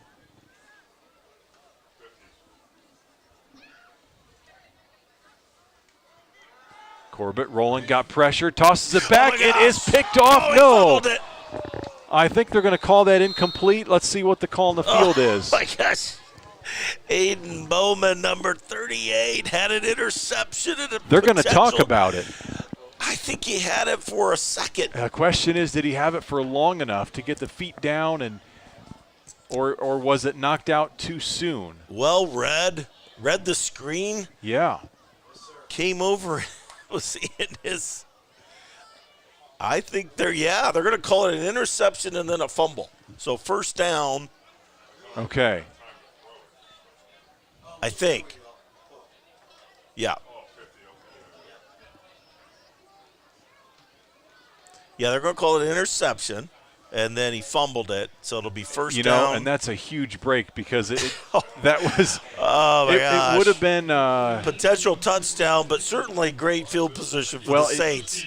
If they would have knocked it down, it would have been 4th and 17. Yeah. But instead they pick it off, and so it's a change of possession, fresh set of down. So the Saints get the benefit of the interception, but the Cadets benefit overall in that exchange. 4 wideouts. They swing it to the back out of the backfield. Oh, there's a fumble. Ball on the turf. They fall back on it.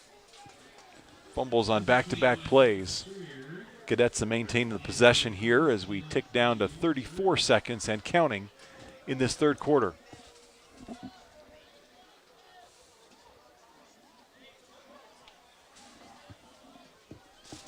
going to try to get one more play off here for the quarter. 2nd and 11, firing it down into traffic. A couple of Saints had a shot at that one, but it falls incomplete. Alex McCarthy back there playing safety. That's right. Had a shot there, Eric. He had a shot.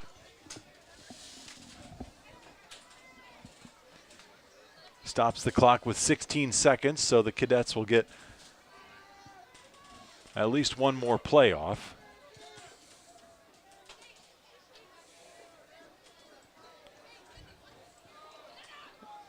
And we'll see what the officials are talking about now. There was no flag on the play. Or was there? I didn't see one. Oh, okay. So they call 12 men on the field for the Saints on that play. Back to second down. Corbett unloads down the sideline again up to the 44-yard line. And that is going to be a first down. Corbett is pretty accurate, Eric. Yeah. If he has time, he's pretty accurate. Well, when you have a young offensive line and a young backfield, right, you don't have a lot of time to throw, but even more than that, you don't have a lot of room to run. Right. So right. The short passing game kind of replaces the run game because of their lack of protection. And that's going to bring us to the end of the third quarter. Saints still on top. The score 34-8 here at Zollner Stadium. Fourth quarter is next. You're watching Bishop Dwenger football on the Saints Sports Network. Salvatore's Authentic Italian Eatery was voted Reader's Choice for Best Italian Restaurant and Best Overall Restaurant. Family owned and operated with 6 locations across northern Indiana, Salvatore's features quality food and remarkable service in a family-friendly atmosphere. Salvatore's, our family serving yours. Back at Zollner Stadium, we'd like to remind you that Black Canyon Restaurant is a full-service new American restaurant featuring in-house craft cuisine. Enjoy the best fine dining in the fort at Black Canyon. You know, Eric, this is a special anniversary. It's near and dear to my heart. 40 years, 1983, first state championship, Dwenger's history. It's our 40th anniversary this year. And our good friend Casey O'Boyle is doing a podcast on Thursday, having some old players back to talk about that season. Very cool. Yeah. Tradition abounds at Bishop Dwenger, and that, of course, one of the finest. As that run by Sawyer picks up about 14 yards and another Cadet first down. So as a coach, the expectation's still there, right? They're still coaching these young. Sure. Too much yardage there on first down. If anything, I think there's more coaching because you have you don't have your senior leaders kind of coaching on the field as you normally would. They'll swing this pass out. And spun out of bounds at about the 41-yard line after a short gain. Yeah, good job by the corner out there. I can't get his number, but he's got leverage outside. Wouldn't let him outside. Good job. I think it's number 20. Charlie Getty. Yeah, I think so.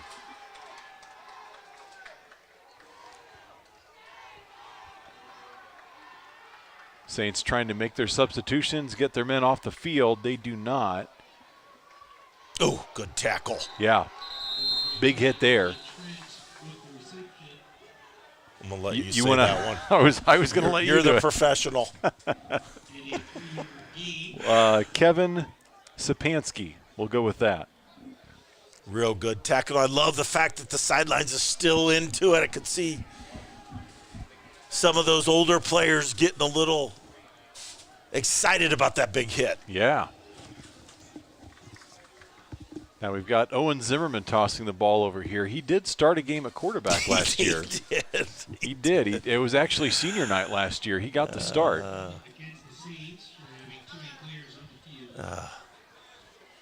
So that nice tackle negated by the penalty.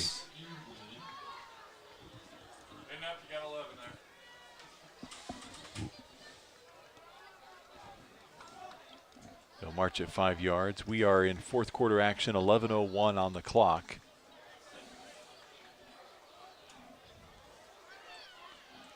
Now trying to get a handle on the down. The down marker on the field says second down. On the scoreboard says fourth down. I think second down is accurate. I believe so. A lot of running room through the middle this time for Sawyer. Down the sideline, got a blocker inside the 15, and then taken down inside the 10. It's going to be first and goal, Cadets.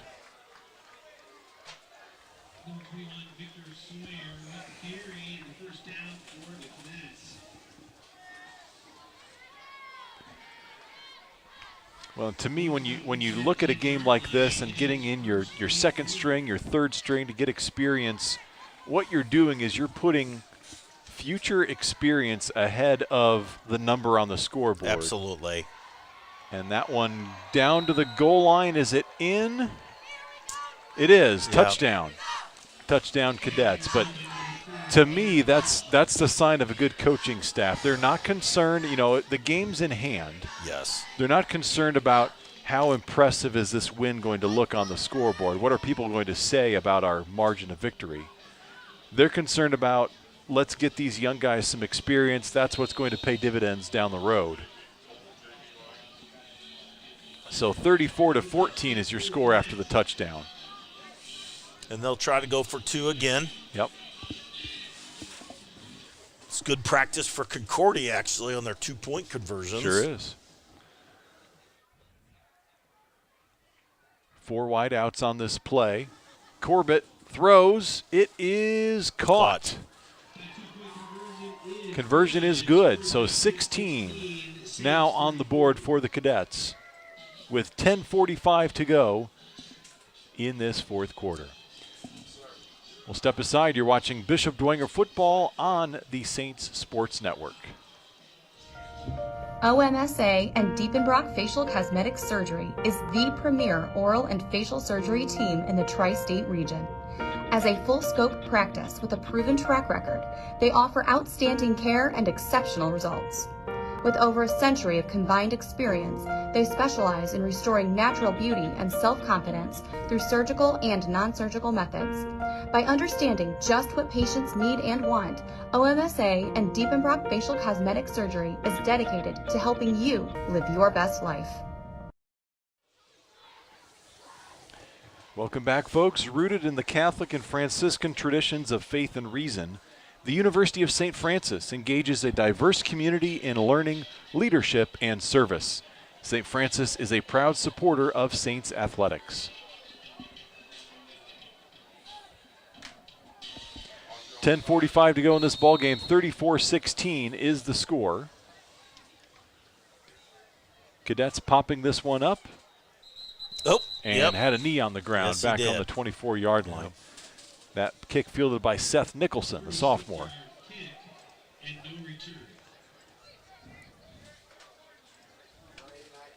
Still the same score from Homestead. Northrop has now added a field goal. They lead 27-17. As we check in on other SAC scores. If the Swami's right in game night, it says 16 straight games by Northrop without a win. So that would be something for them tonight. Southside did pick up one victory this year, and that was over Concordia.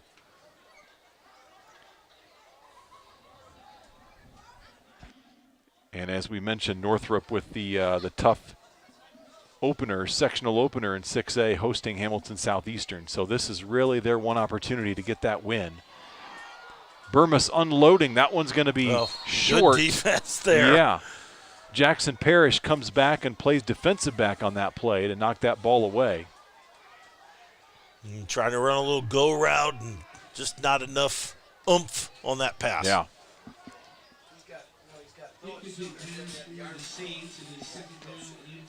So second down for the Saints.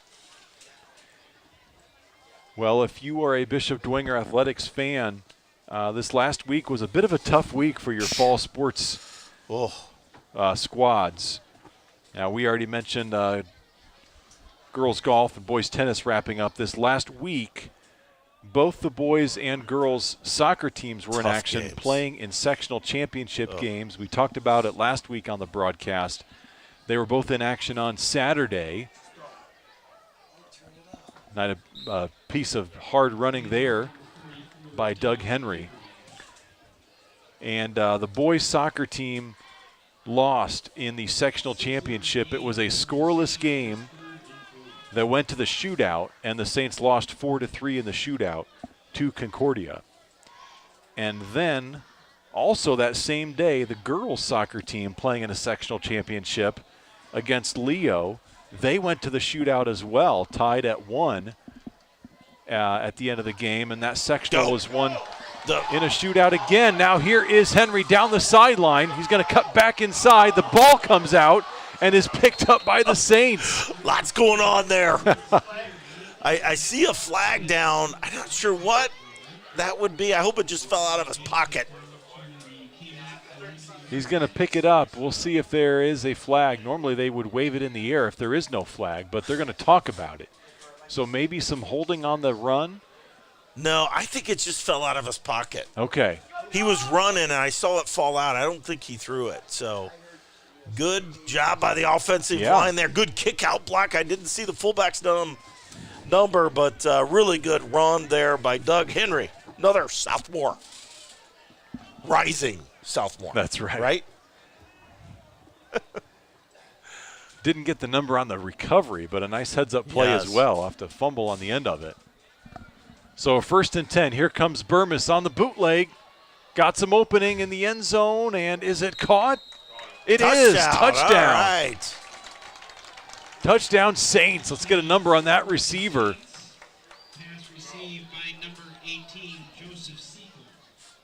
Joseph Segal, the junior wideout, 6'2", 180 pounds. Go, Joseph. Pulls in his first varsity touchdown. Yeah, Joseph Segal, right. Good job by Burmis. Little rollout, good fake. So Burmis gets his first passing touchdown of the year. Of course, had some last year in relief duty. Segal with his first varsity receiving touchdown.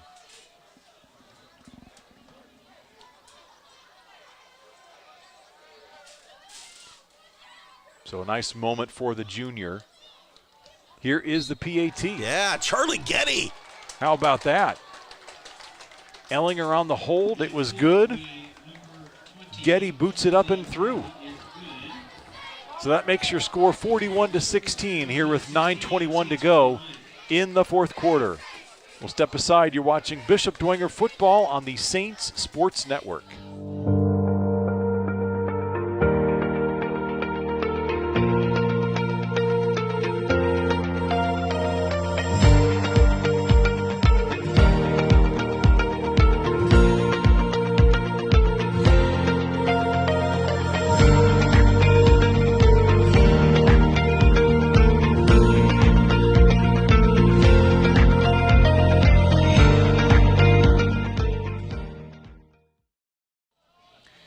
When it comes to advanced specialty care of the head, neck, face, and mouth, oral and maxillofacial surgeons are the preeminent authority. Let Dr. Diepenbrock and all the surgeons at OMSA give you the results you're looking for. Well, we are back at Zollner Stadium. The Saints cashing in on that drive. Doug Henry with the long run down the sideline, and then Braxton Burmis finding the open man in the end zone. And he wasn't open by much, but Joseph Seckel pulls it down for the touchdown. Yeah, nice response by the offense there. Moving the ball, some good blocking, and then a nice passing catch for a touchdown. That kick dribbles into the end zone for a touchback.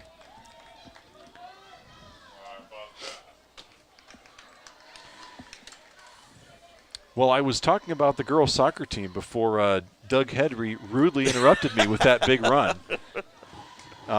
They lost in a shootout as well, 3-1 in that shootout. Yes. So you had both soccer teams playing in sectional championships on the same day, both of them going to shootout and both losing. So it was a tough Saturday for the Saints fall athletic squads. And then this past week, volleyball, of course, they had the toughest draw possible, having to play 28-1 Angola. Yeah, now they're up to 31-1.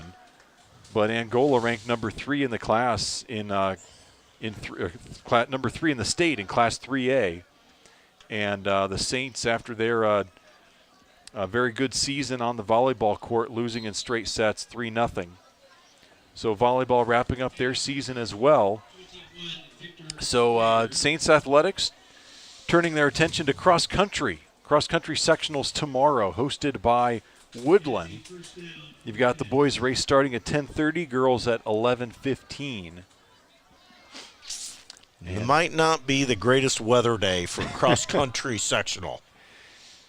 Well, that's the beauty of mid-October athletics outside, Kevin. You never know what you're going to get. Right. Good running there by the Victor Sawyer on a good run. And Sawyer able to open up some nice running lanes here in this second half, of course, against some of the second and third string for Bishop Dwenger. But for Concordia, no doubt their best rushing effort in several games, if not all season.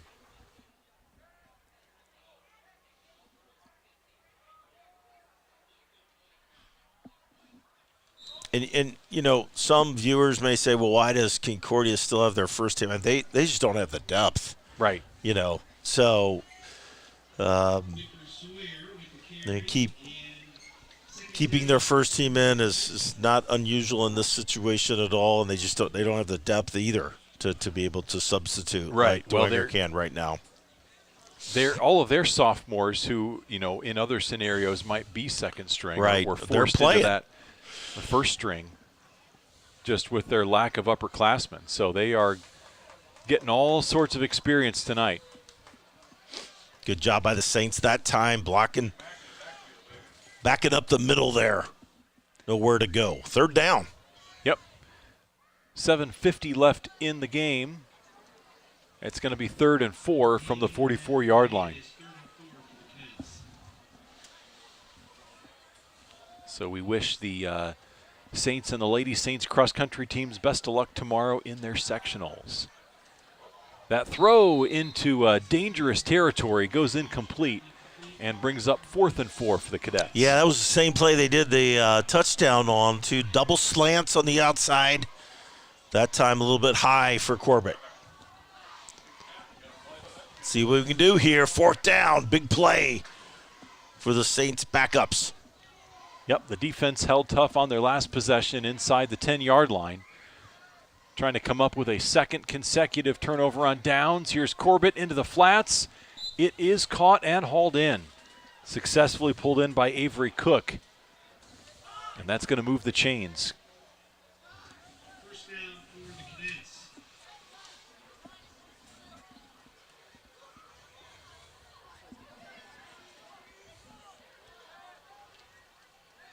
Three wide outs for Concordia this time. They keep it on the ground and go straight through the middle, close to the 30-yard line. You know the stadium's famous for something else, too. Do share. At one time, they had one of the best softball teams, softball teams in the country here. The Zollner Pistons had a softball team here. That's why it's Zollner Stadium.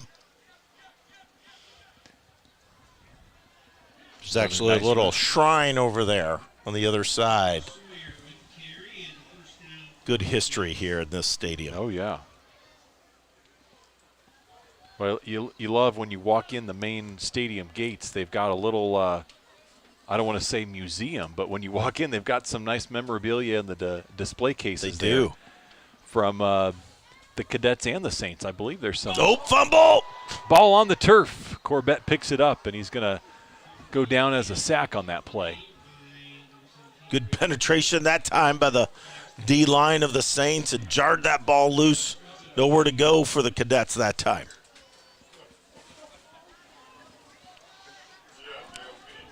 Second and long as we are now inside 6 minutes to go in the ball game.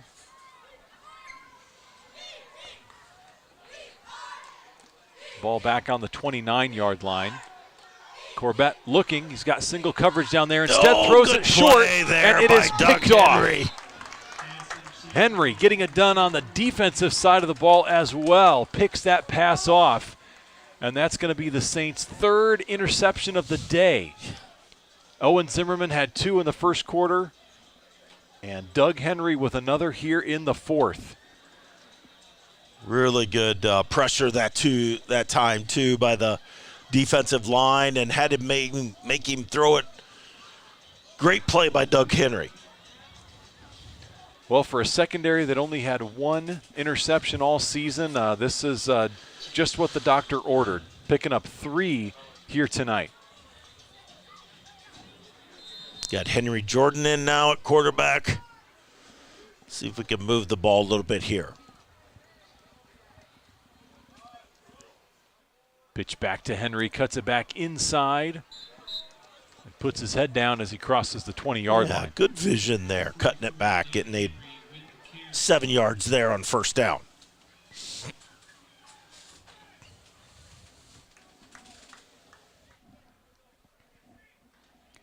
Saints would love to just churn out the rest of this clock on this drive. Yeah, 5 minutes and 18 seconds left, and hope that we could take a lot of that time off here. Jordan got some pressure, able to elude it, and then has to fall forward. Go down for a sack as we hit 5 minutes on the dot.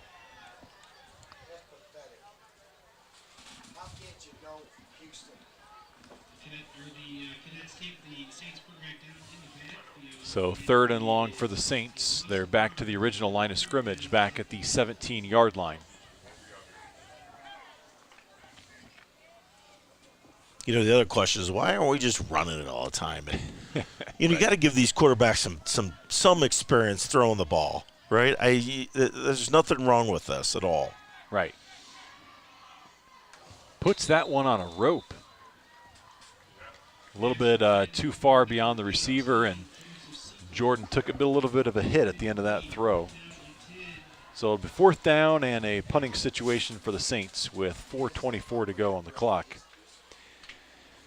So as we look at the matchup against the Wayne Generals, Kevin, it's one of those seasons where Bishop Dwenger didn't actually play Wayne in the regular season. Right. In all those prior seasons when we would face Wayne in sectionals, we'd already played him once.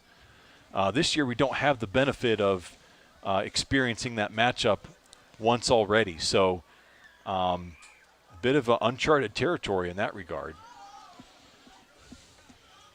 Oh, Dwenger bounce. Yeah, really nice Saints bounce. It's going to go all the way down inside the 30-yard line. How about that? They kicked that ball from the 17. So if my math is correct, that's a 53-yard punt. Yeah, I kind of like the fact that we haven't played them, too, right. That we get to –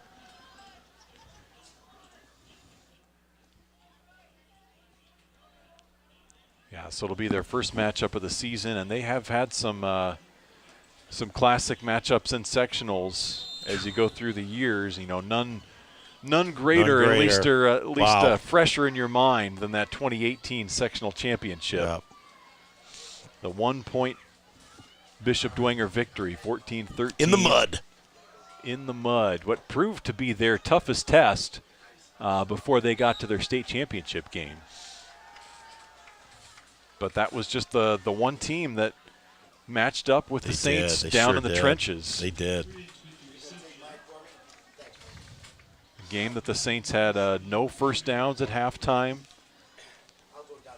Down by a touchdown. They had to score with just a couple minutes left in the game to take the lead. Yeah, then Wayne was driving. Yeah. And Griffin Eifert Griffin Eifert iced the game with an with interception. I remember it well.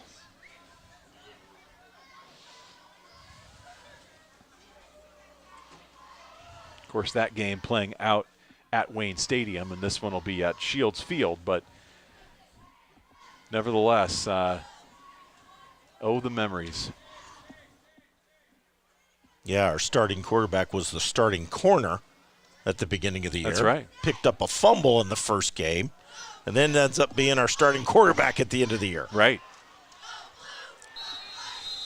Good pitch and catch there by the Concordia Cadets. Slant. Cadets still fighting here. They are. 3:16 to go. And for Concordia, this is going to go down as, in Tim Manigal's 13th season as head coach. This will be his 8th losing season. But when you look at the positives, just like we talked about with Bishop Luers, a team that takes its bumps in the regular season and more often than not is prepared for tournament play, because despite those 8 losing seasons, he's got 4 sectionals under his belt. And, of course, that 2016 team that took it all the way and won a 3A state title.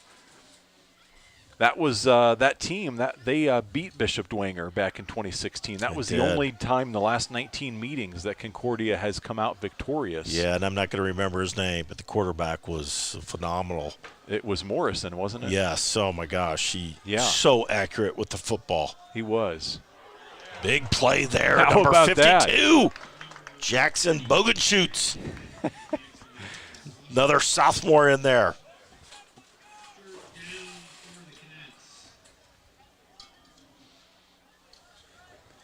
Well, always good to see the Saints, the young guns, not only getting in there and getting action, but making plays. Yes. 2.5 minutes on the clock, and 3rd and 12 for the Cadets.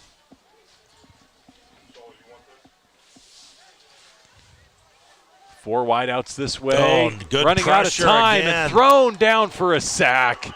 How about that? Second play in a row. Looks like it was big number 52 again.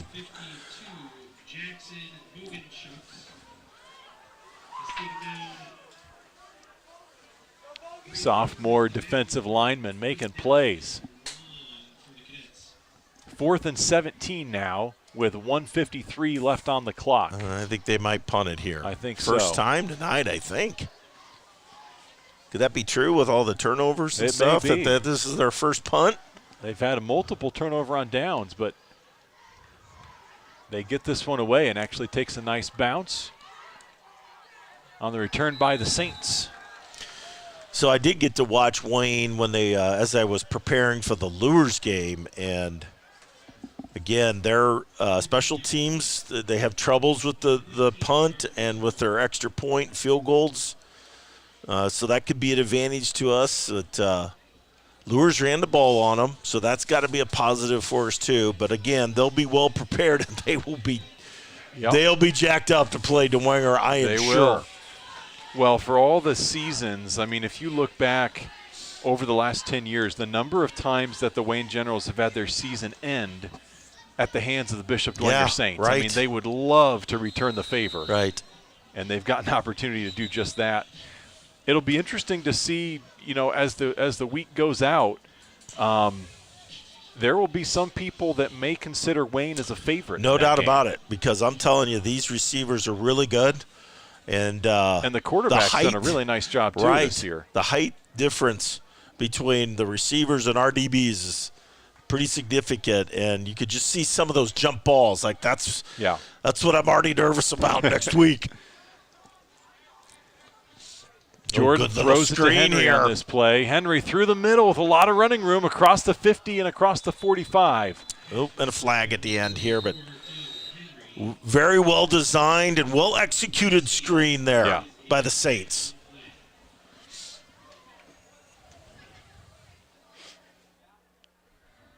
That's the Henry to Henry connection. May see some of that in years to come. Henry Jordan to Doug Henry. And an injured cadet on the play.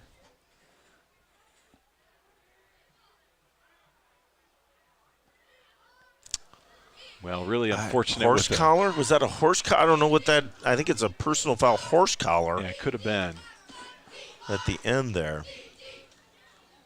Well, with a minute on 11, the Saints will surely just, I would assume, take a knee at this point. But, boy, you hate to see an injury with a minute left in your regular season finale. Senior night for the Cadets as well. Yeah, that's Fred Steele Jr. Right. Slowly and gingerly walking off the field. So. Yeah, he's one of their linebackers, and he is also backup on the offensive line. So, no, he is starting offensive guard and linebacker. So, hope he's okay there.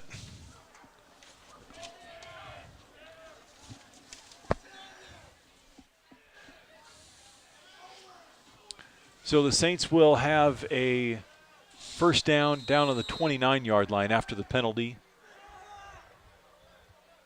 They'll still spread things out here. The clock is running at 1:03. And we assume they'll just keep it on the ground, and they do.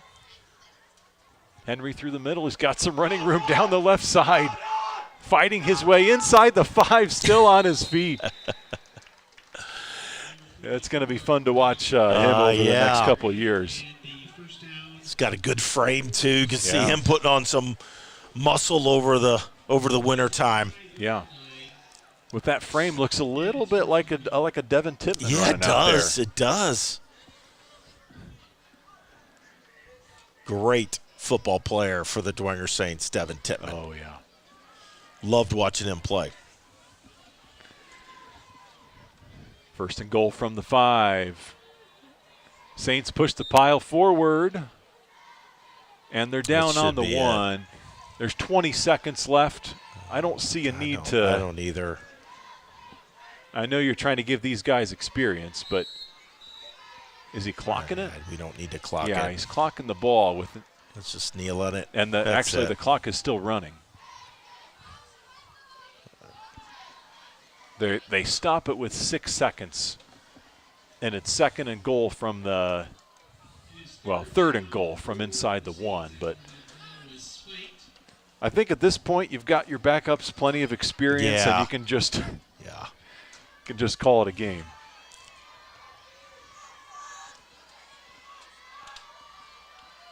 They'll line it up and sneak it, and Jordan's going to run it in. There's your final gun. So the touchdown counts, and that makes your final score 47-16. The Bishop Dwenger Saints victorious over the Concordia Cadets. We'll see if they're going to. They've got to kick the extra point, I believe. I think if the play happens on the last play, the score happens on the last play of the game. That's probably a pro. Some more matchups against some of those NE8 squads down the road in the sectional championship, but they cannot afford to overlook this Wayne General squad next week. No, they absolutely cannot, and I'm sure Coach will have that talk with them about how well coached that they'll be and how athletic they will be. You know, they're as athletic as anybody we have played on the outside, so need to be prepared for that. Don't know if we ever saw a final score from that Lures game. That was the one thing I was looking to see. Of course, the last score update we had was Homestead leading 10-7. And, of course, with Snyder and Carroll both coming out victorious, if that score held, we would have a 3-way tie atop the SAC. And I don't know if we're checking to see if we can have a final just to share with you tonight before we sign off, as the Bishop Luers Knights does look like a final. So the Homestead Spartans knock off the Knights 10-7, final from Walter Stadium.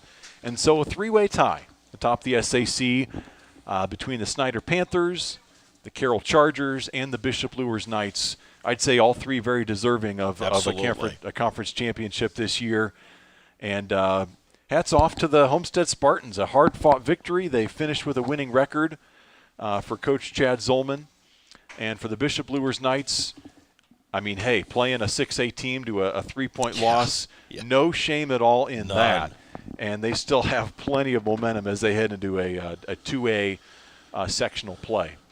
So that's going to do it for us tonight. We invite you to join us next week for our sectional broadcast coming to you live from Shields Field. It's going to be the Bishop Dwenger Saints against the Wayne Generals in a sectional opener matchup, and it should be a great ball game to open up postseason play. We hope you join us next week right here on the Saints Sports Network, the broadcast getting going just before 7 p.m. at Shields Field. That's it for tonight. Big thank you to Parker Knoll for getting us online and running the computer tonight. On camera, we had a couple VIPs, John Bennett, Katie Slee, teaming up for camera work tonight. Coach Big Bennett, thank you to them. coming back. How about that? Well, for Kevin Burns, I'm Eric Pete, thanking you for tuning into tonight's broadcast. We hope you enjoyed watching it as much as we enjoyed bringing it to you. May God bless you. You're watching Bishop Dwenger Football on the Saints Sports Network.